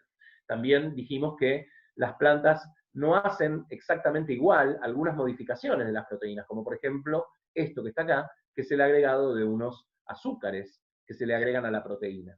En los anticuerpos, estos azúcares pueden llegar a determinar su eficacia, y si la planta lo hace de manera diferente, el anticuerpo producido en la planta no va a funcionar. Por eso es que se pegó este salto tecnológico recientemente, en los últimos años, en donde se logró que las plantas hagan este agregado de azúcares exactamente igual que los seres humanos, y de esa forma producen anticuerpos totalmente funcionales. Pero son cosas a considerar. Finalmente, el impacto ambiental, ¿no es cierto? Vamos a ir directamente ahí. En el impacto ambiental tenemos que considerar, bueno, que las proteínas con actividad terapéutica humana no ingresen a la cadena alimentaria humana. Es decir, nosotros no queremos que accidentalmente la gente se coma mi anticuerpo producido, porque lo produje en maíz, entonces viene alguien, come un pochoclo y se está comiendo un anticuerpo con actividad terapéutica. No queremos eso. Y pasó, créanme que pasó. En Estados Unidos, si mal no recuerdo, los nachos de harina hechos con harina de maíz contenían interferón humano. Se dieron cuenta, detectaron interferón humano, y esto había sido porque la empresa que producía el maíz para los nachos y los comercializaba estaba cerca de un campo que tenía maíz transgénico productor de interferón. Y lógicamente hubo una contaminación cruzada, cosa que ya no pasa si utilizamos un cultivo transplastómico, como habíamos visto, o pasa en mucho menor medida. Obviamente hay medidas que se toman en los campos para evitar este tipo de saltos de los transgenes a lugares donde no queremos que salten, ¿no? Y eso obviamente está muy atendido. pero de hecho tuvieron que retirar del mercado toda la producción de nachos de esta marca porque tenían actividad terapéutica y no se quiere tal cosa. Hay varias medidas que podemos tomar para evitar ese tipo de problemas, que no voy a entrar en detalle, pero sepan que existen formas de evitarlo. Y bueno, otras restricciones que nos ponen las agencias gubernamentales, por ejemplo, es que los transgenes o las modificaciones que sea que le ponemos a una planta o a un organismo liberado al ambiente, no debe incluir genes de resistencia a antibióticos. Parece un chiste, pero muchas veces utilizamos en el laboratorio genes de resistencia a antibióticos para seleccionar aquellas células que fueron modificadas, como les había comentado hoy al principio. Bueno, esos genes tienen que ser removidos del genoma de los organismos liberados al ambiente. ¿Por qué? Porque no queremos andar regalándole a las bacterias del ambiente genes de resistencia a antibióticos. El arsenal de antibióticos con el que cuenta la humanidad actualmente es muy limitado. Y por lo tanto no queremos andar desparramando por el ambiente genes de resistencia a antibióticos que pueden caer en una bacteria patógena para humanos y después hacernos las cosas muy complicadas. Una pregunta antes que pases a alimentos funcionales. Acá Camilo, bueno, creo que lo estás respondiendo. Dice, si estos tipos de prácticas están al alcance de pequeñas y medianas empresas o dada la inversión solo se ejecutan en empresas grandes. Excelente pregunta. Bueno, en general lo que tenemos en este tipo de situaciones es que las inversiones, como decía, para cuando analizamos todos los costos a considerar, son muy grandes. Y por lo tanto, una pequeña empresa, la verdad que no tiene el caudal para abordar este tipo de estrategias. Lo que sucede es que típicamente hay lo que llaman joint ventures, ¿no es cierto? O sea, asociaciones estratégicas entre laboratorios, pequeñas empresas y empresas más grandes. Hay que ir viendo en toda la cadena productiva en qué etapa va a participar cada uno, pero en general lo que se dan es este tipo de situaciones en donde por ahí un laboratorio que es capaz de generar la modificación genética o el organismo genéticamente modificado, luego se alía con empresas, por ejemplo, del agro, para la producción masiva y eventualmente para la comercialización y demás. Así que siempre tenemos que estar pensando en asociarnos estratégicamente. Una persona, 10 personas solas no van a poder largar un emprendimiento de esta envergadura porque la verdad que en nuestro país es algo realmente muy, muy caro.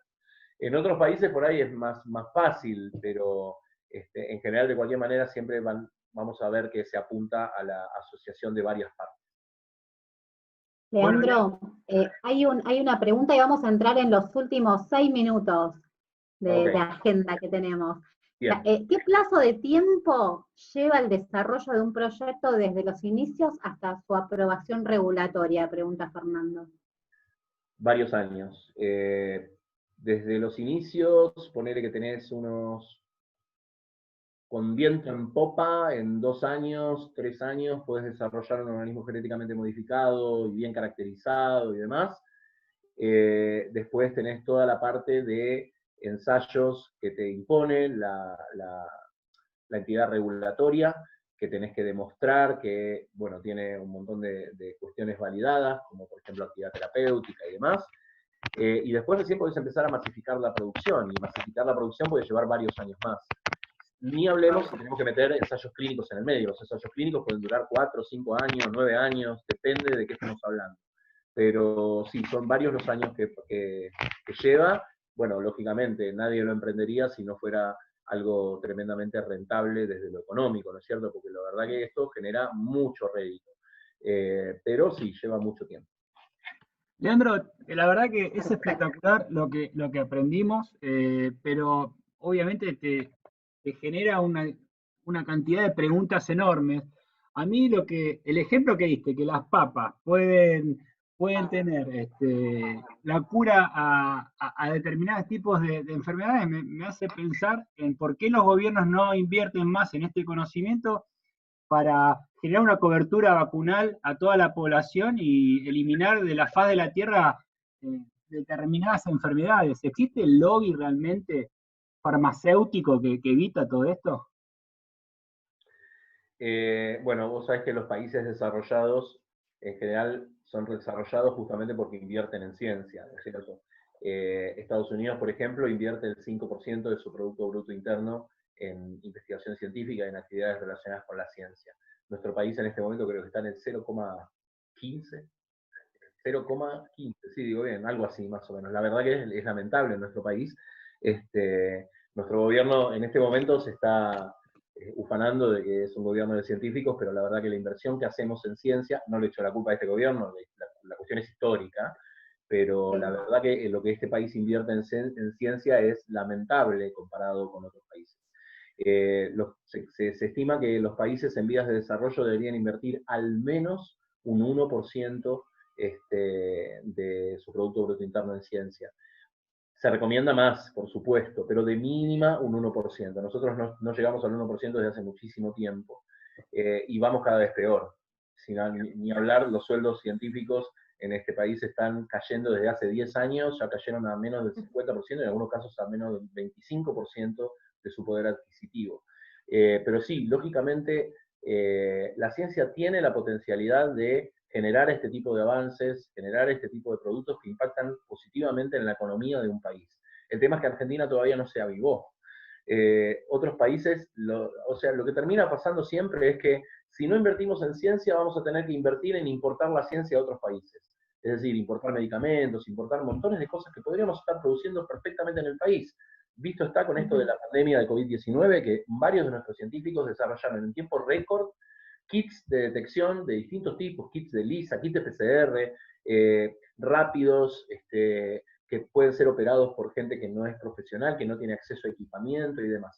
Esa creatividad que tenemos en Argentina está siendo totalmente subaprovechada y realmente tiene el poder enorme de sustituir importaciones, generar avances tecnológicos, mejorar la calidad de vida de la gente. Definitivamente, la respuesta, Lean, es sí, hay un lobby. Lo que pasa es que ninguna empresa farmacéutica, pudiendo invertir en un país como Estados Unidos, por ejemplo, o invertir en un país como Argentina, y en Argentina sabe que se van a comer el garrón de tener que pagar millonadas de impuestos y montones de problemas derivados de la política argentina y de la política científica en particular, como para desalentar mucho la afluencia de capitales y demás. Hay pocos casos, es para celebrar, por ejemplo, que AstraZeneca recientemente haya accedido digamos, a participarnos del desarrollo de vacunas y demás, o que las empresas BioNTech y Pfizer estén participando en el desarrollo de vacunas en Argentina. Eso es una iniciativa realmente a celebrar,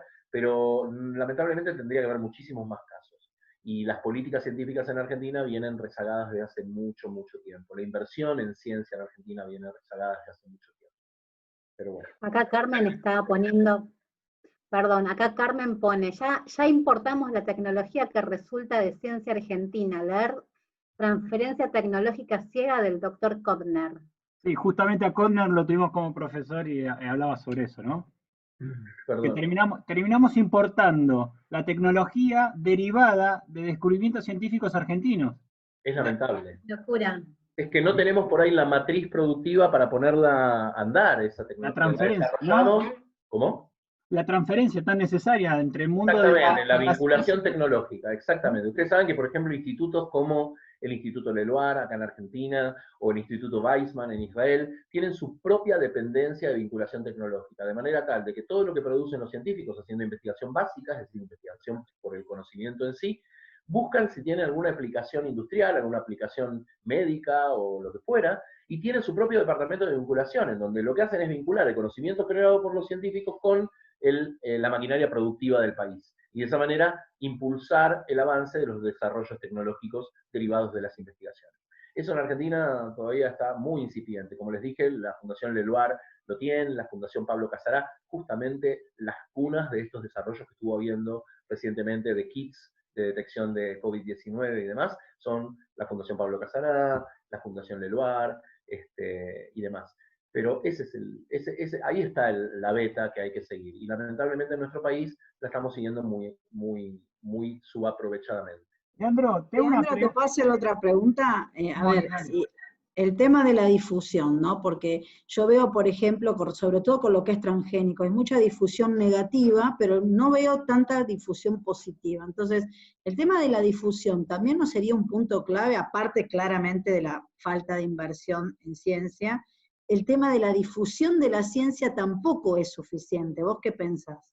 Absolutamente de acuerdo, Mónica. Como divulgador me duele particularmente lo que estás diciendo, porque si tengo algo por norte justamente es acercar a la gente un poco toda esta cuestión de qué hacemos los científicos y digamos, que la gente pueda entender básicamente la ciencia, ayuda muchísimo a que haya una conciencia pública de la importancia de la ciencia, ¿no es cierto? Y sí, definitivamente. Lamentablemente las voces en contra de los avances científicos vienen de la mano típicamente de gente conspiranoica, gente que hoy por hoy te está relacionando el 5G con el coronavirus, o gente que te dice que tomando jugo de limón, miel y no sé qué cosa te curás, o gente que tomás dióxido de cloro y te curás del coronavirus. La verdad que es apabullante la afluencia de información falsa que hay gracias a las redes sociales, muy potenciado también. Hay gente que tiene voz, incluso se supone que gente que se supone que son científicos y son profesionales del área de la ciencia están diciendo una cantidad de pavadas que uno tiene que escuchar y que tiene que salir a desmentir. Lo que pasa es que la conspiranoia es un fenómeno de la era de la posverdad, ¿no es cierto? Las cosas nos resultan de alguna manera atractivas o las entendemos más o menos y entonces la compramos y no exigimos evidencia que respalde eso que estamos aceptando casi incondicionalmente. Y eso es un mal de nuestro tiempo. La gente está mostrándose muy propensa a aceptar cosas porque les suenan bien o porque de alguna manera están en acuerdo con ideas preconcebidas que tienen y no porque la evidencia de esa información sea una evidencia solvente. Así tenés, hoy por hoy, nos reímos casi todos, pero lamentablemente hay gente que lo dice de verdad, tenemos hasta terraplanistas, o sea, gente que afirma que la Tierra es plana. Ay, sí. Ni hablar de, porque dentro de todos los terraplanistas son inofensivos, ni hablar cuando este fenómeno de la posverdad toca grupos de gente con ideas que realmente directamente atentan contra la salud pública, que son el grupo de los antivacunas, la gente que defiende la no vacunación porque considera que las vacunas son perjudiciales para la salud. Ignoran 2 siglos de información científica detallada, clara y reproducible que demuestra lo contrario, diciendo que las vacunas son perjudiciales para la salud y dicen yo no me vacuno y no vacuno a mis hijos.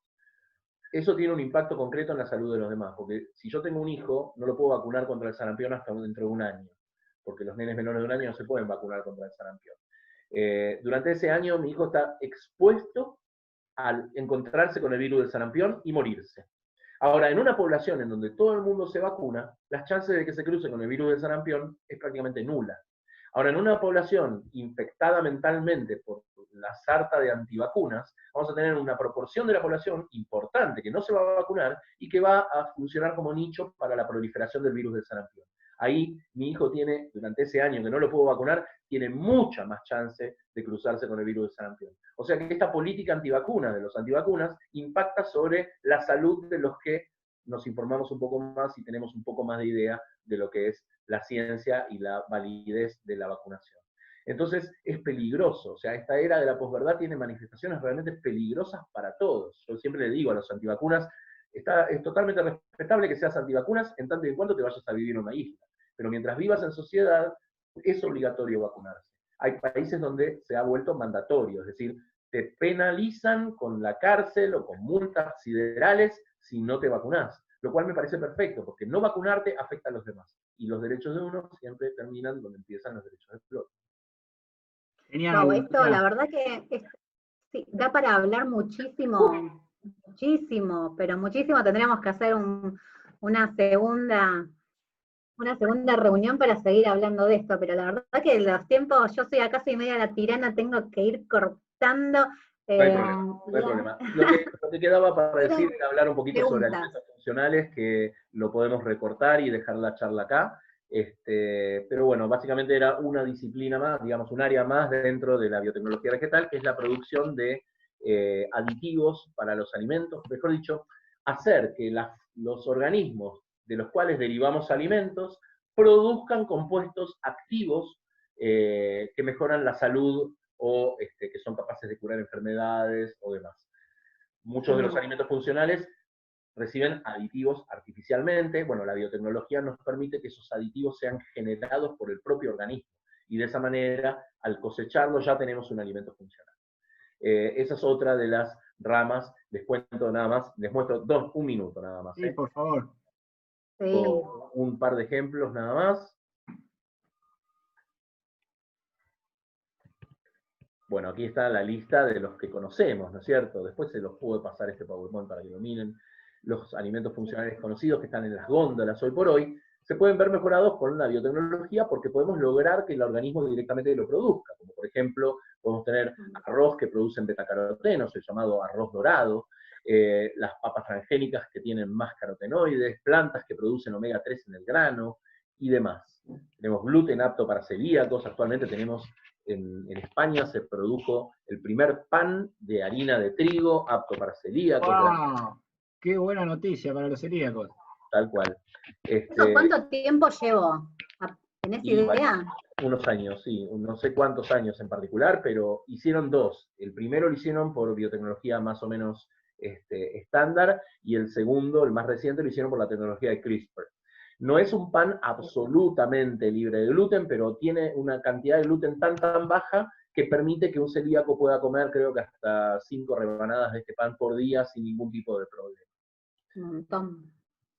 Bueno, el caso Golden Rice, un arroz que se le introdujo betacaroteno, y lo que tenemos es un arroz zanahoriado, o azanahoriado, ¿no es cierto? Es que sí que produce este componente esencial para la dieta humana, ¿no es cierto?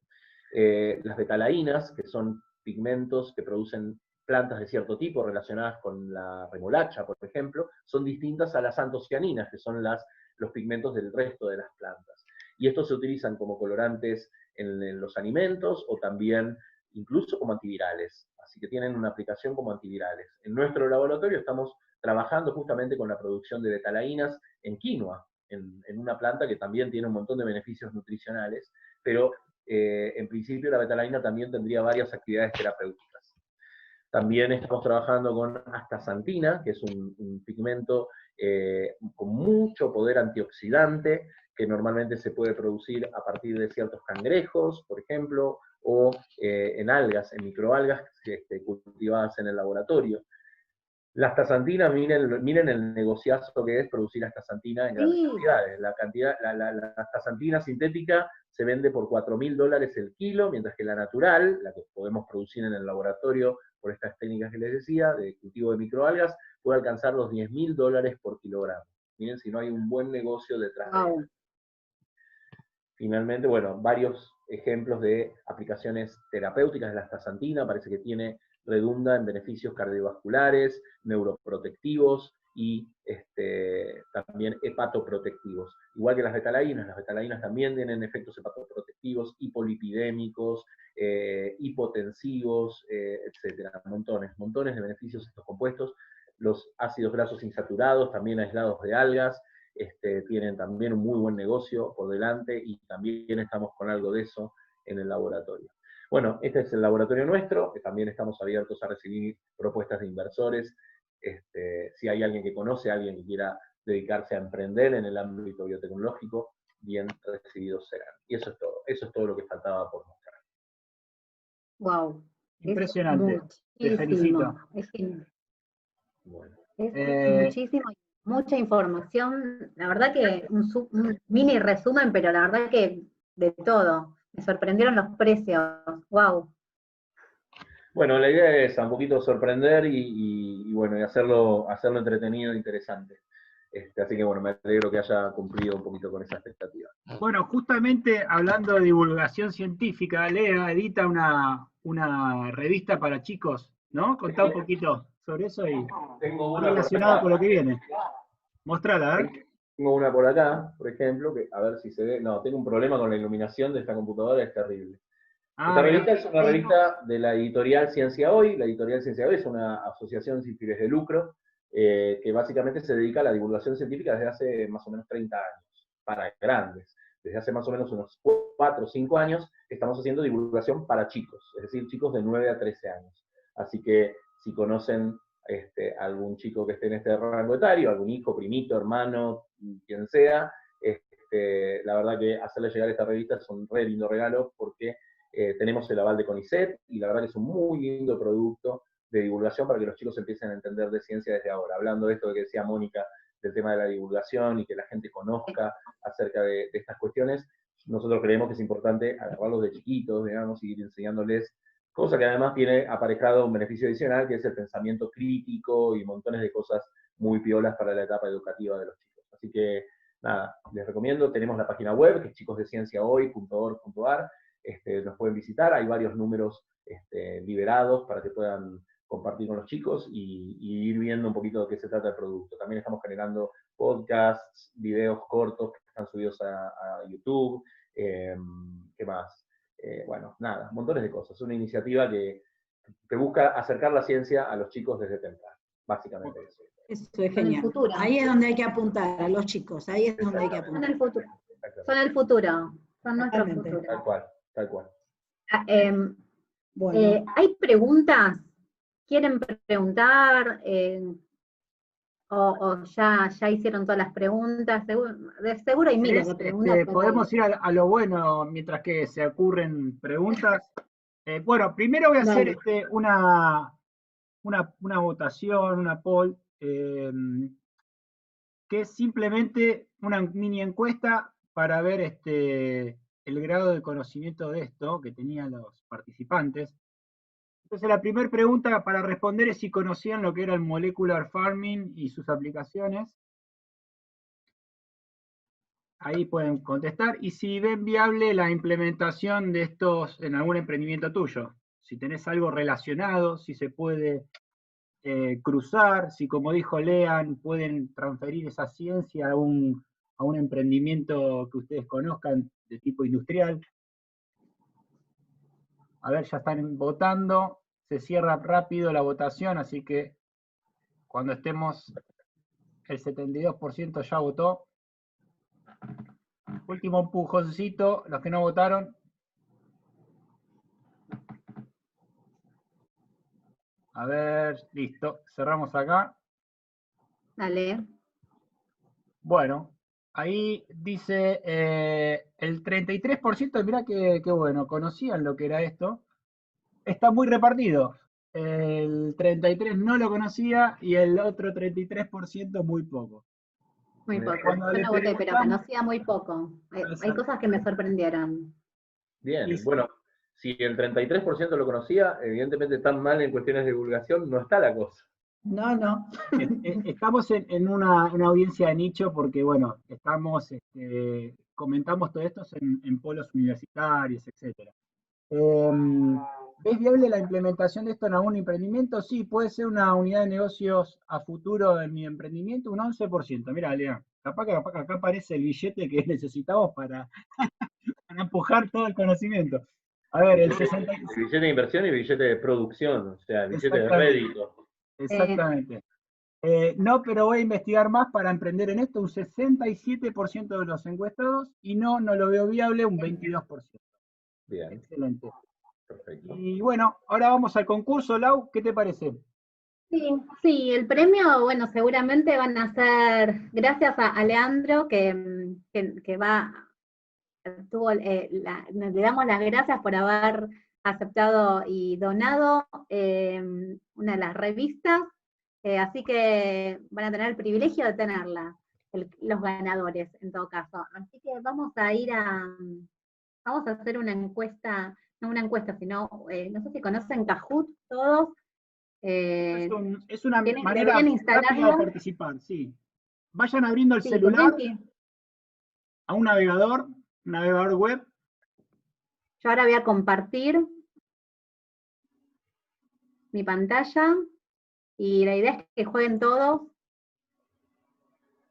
Vayan entrando, ahí les escribo, kahoot.it.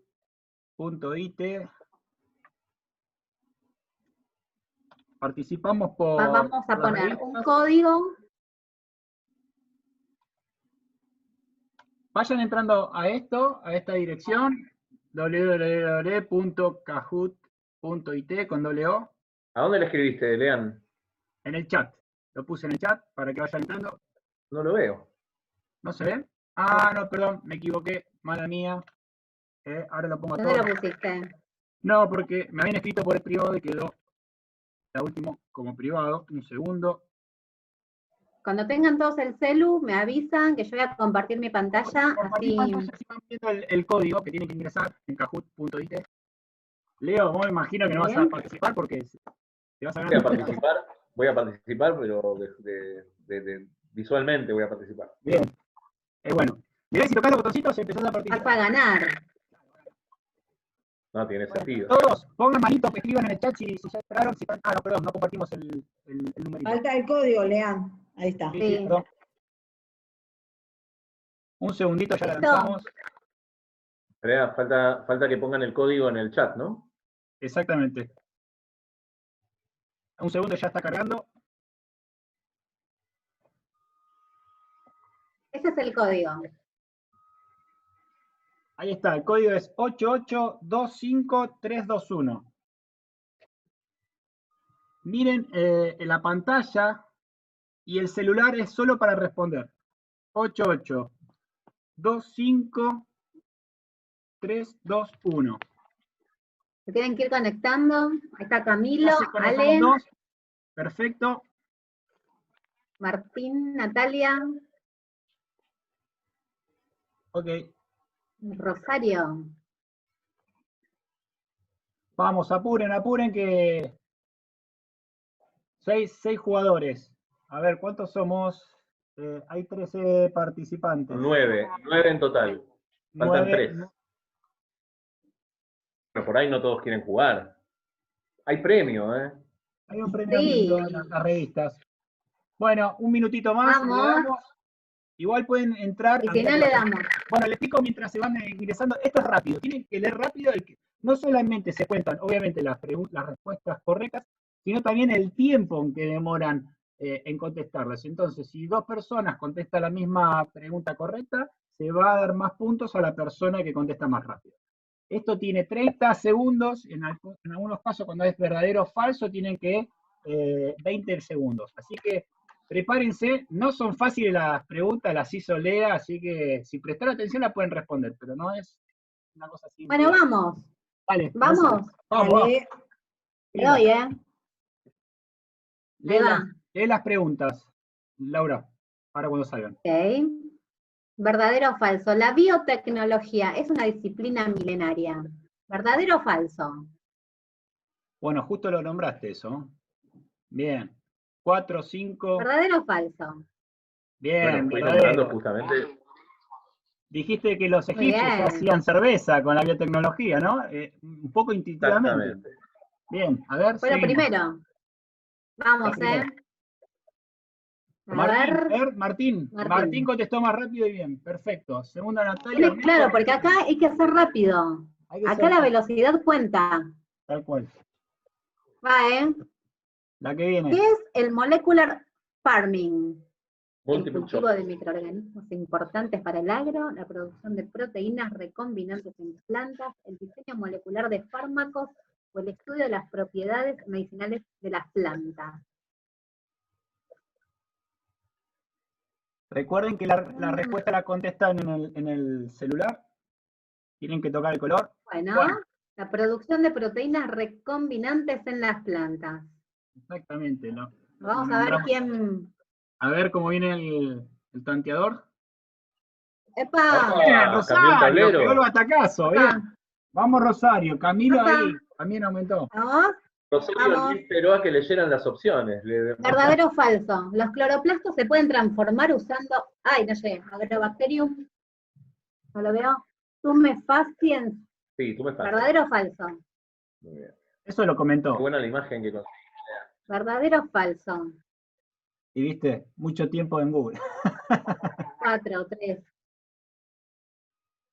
Vamos, ya cierra, Vamos. cerró. Oh, mira, falso. Parejísimo. Repartido. A ver. ¿Cómo sería, Mantiene la Leandro? punta, Rosario. La respuesta era que los cloroplastos solamente se pueden transformar con bombardeo génico. Agrobacterium no puede mandar el cassette con información genética directo al cloroplasto, sino que lo manda al núcleo de la célula. Perfecto. Rosario está en llamas. Se Vamos. mantiene Rosario, Creo que esta es la última o la anteúltima. A ver, pónganse La anteúltima. Anteúltima. La principal ventaja de los planticuerpos es... Esto no lo dije, pero bueno, a ver qué se les ocurre. A ver, el instinto. Planticuerpos es su bajo costo de purificación, su bajo test son más estables que los anticuerpos comunes, son más Bien. Muy Bajo bien. costo de No lo producción dijiste. 5. Mirá, no lo dijiste, pero como había Pero gente que voy ya a- voy a conoce, hacer- 33%, sabe. Claro, Bien. voy a hacer la aclaración. Los anticuerpos producidos en plantas son muchísimo más baratos de generar grandes cantidades.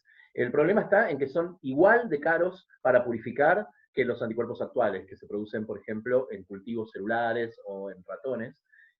Son igual de difíciles, igual de caros de purificar, pero sí son mucho más baratos de producir. Y esa es la gran ventaja, la gran promesa de los anticuerpos.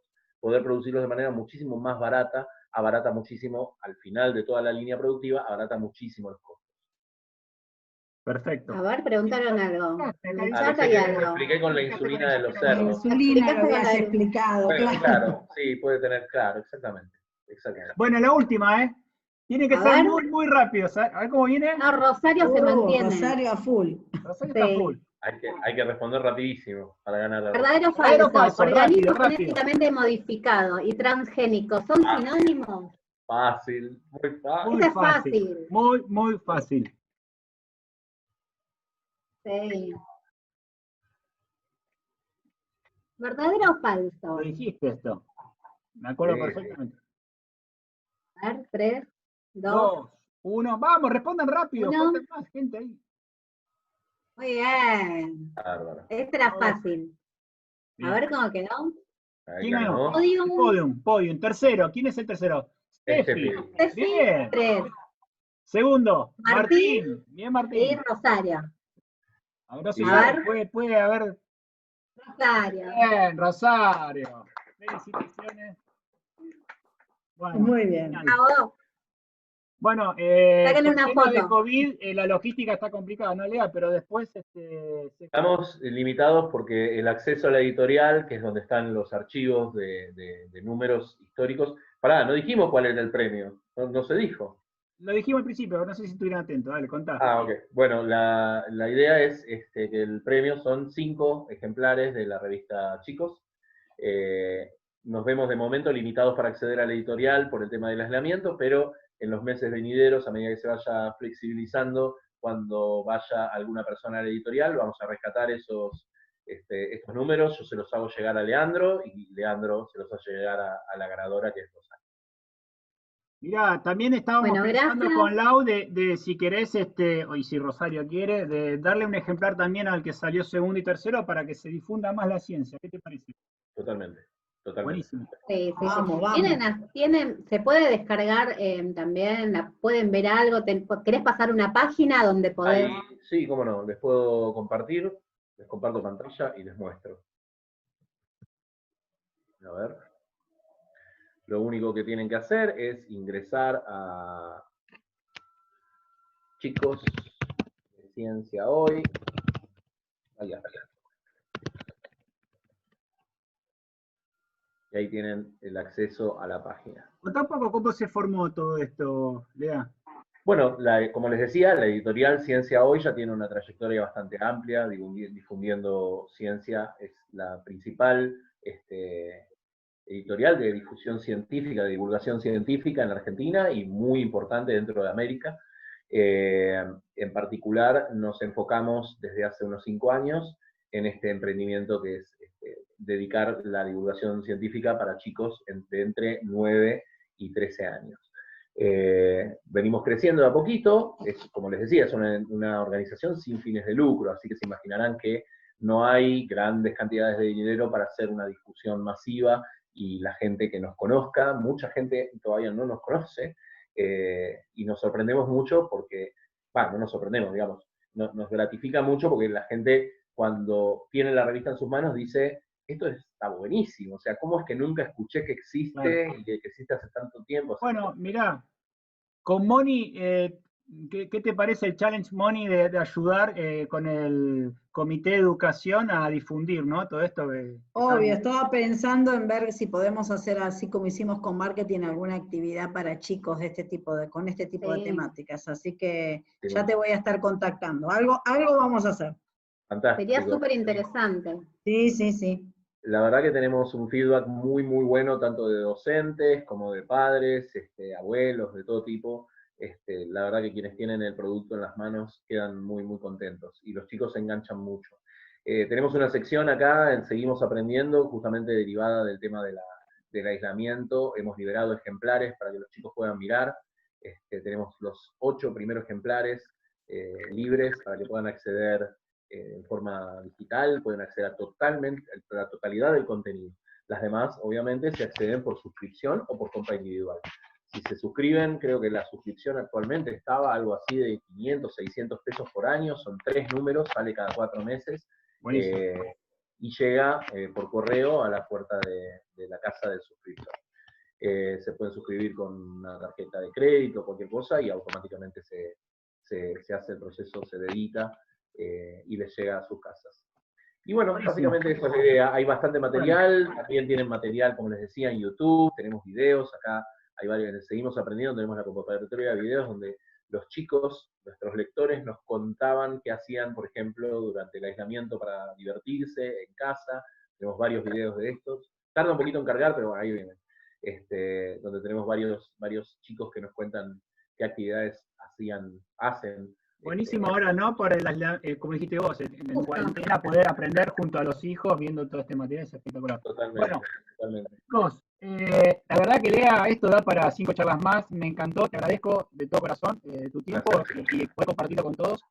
Paso mi chivo, si hay emprendedores tecnológicos que quieren ser apoyados con el Oracle for Startups, vayan a oracle.com/startups, inscríbanse ahí, y ahí automáticamente le vamos a regalar créditos en la nube para que hagan sus primeros experimentos. Y si están en Argentina, pueden contactarme a mí directamente y vemos la manera de poder ayudarlos uno a uno. Bueno, Laura, Moni, Leandro, terminó el capítulo número 2, esto que nace recién. Son las charlas estas que quisimos hacer descontracturadas sobre ciencia, tecnología y emprendimientos. Así que muchas gracias a todos. Nos encontramos en 15 días. Dale. Muchas gracias, Leandro. Gracias. Un placer. Gracias, Leandro. Me encantó. Gracias a todos por estar.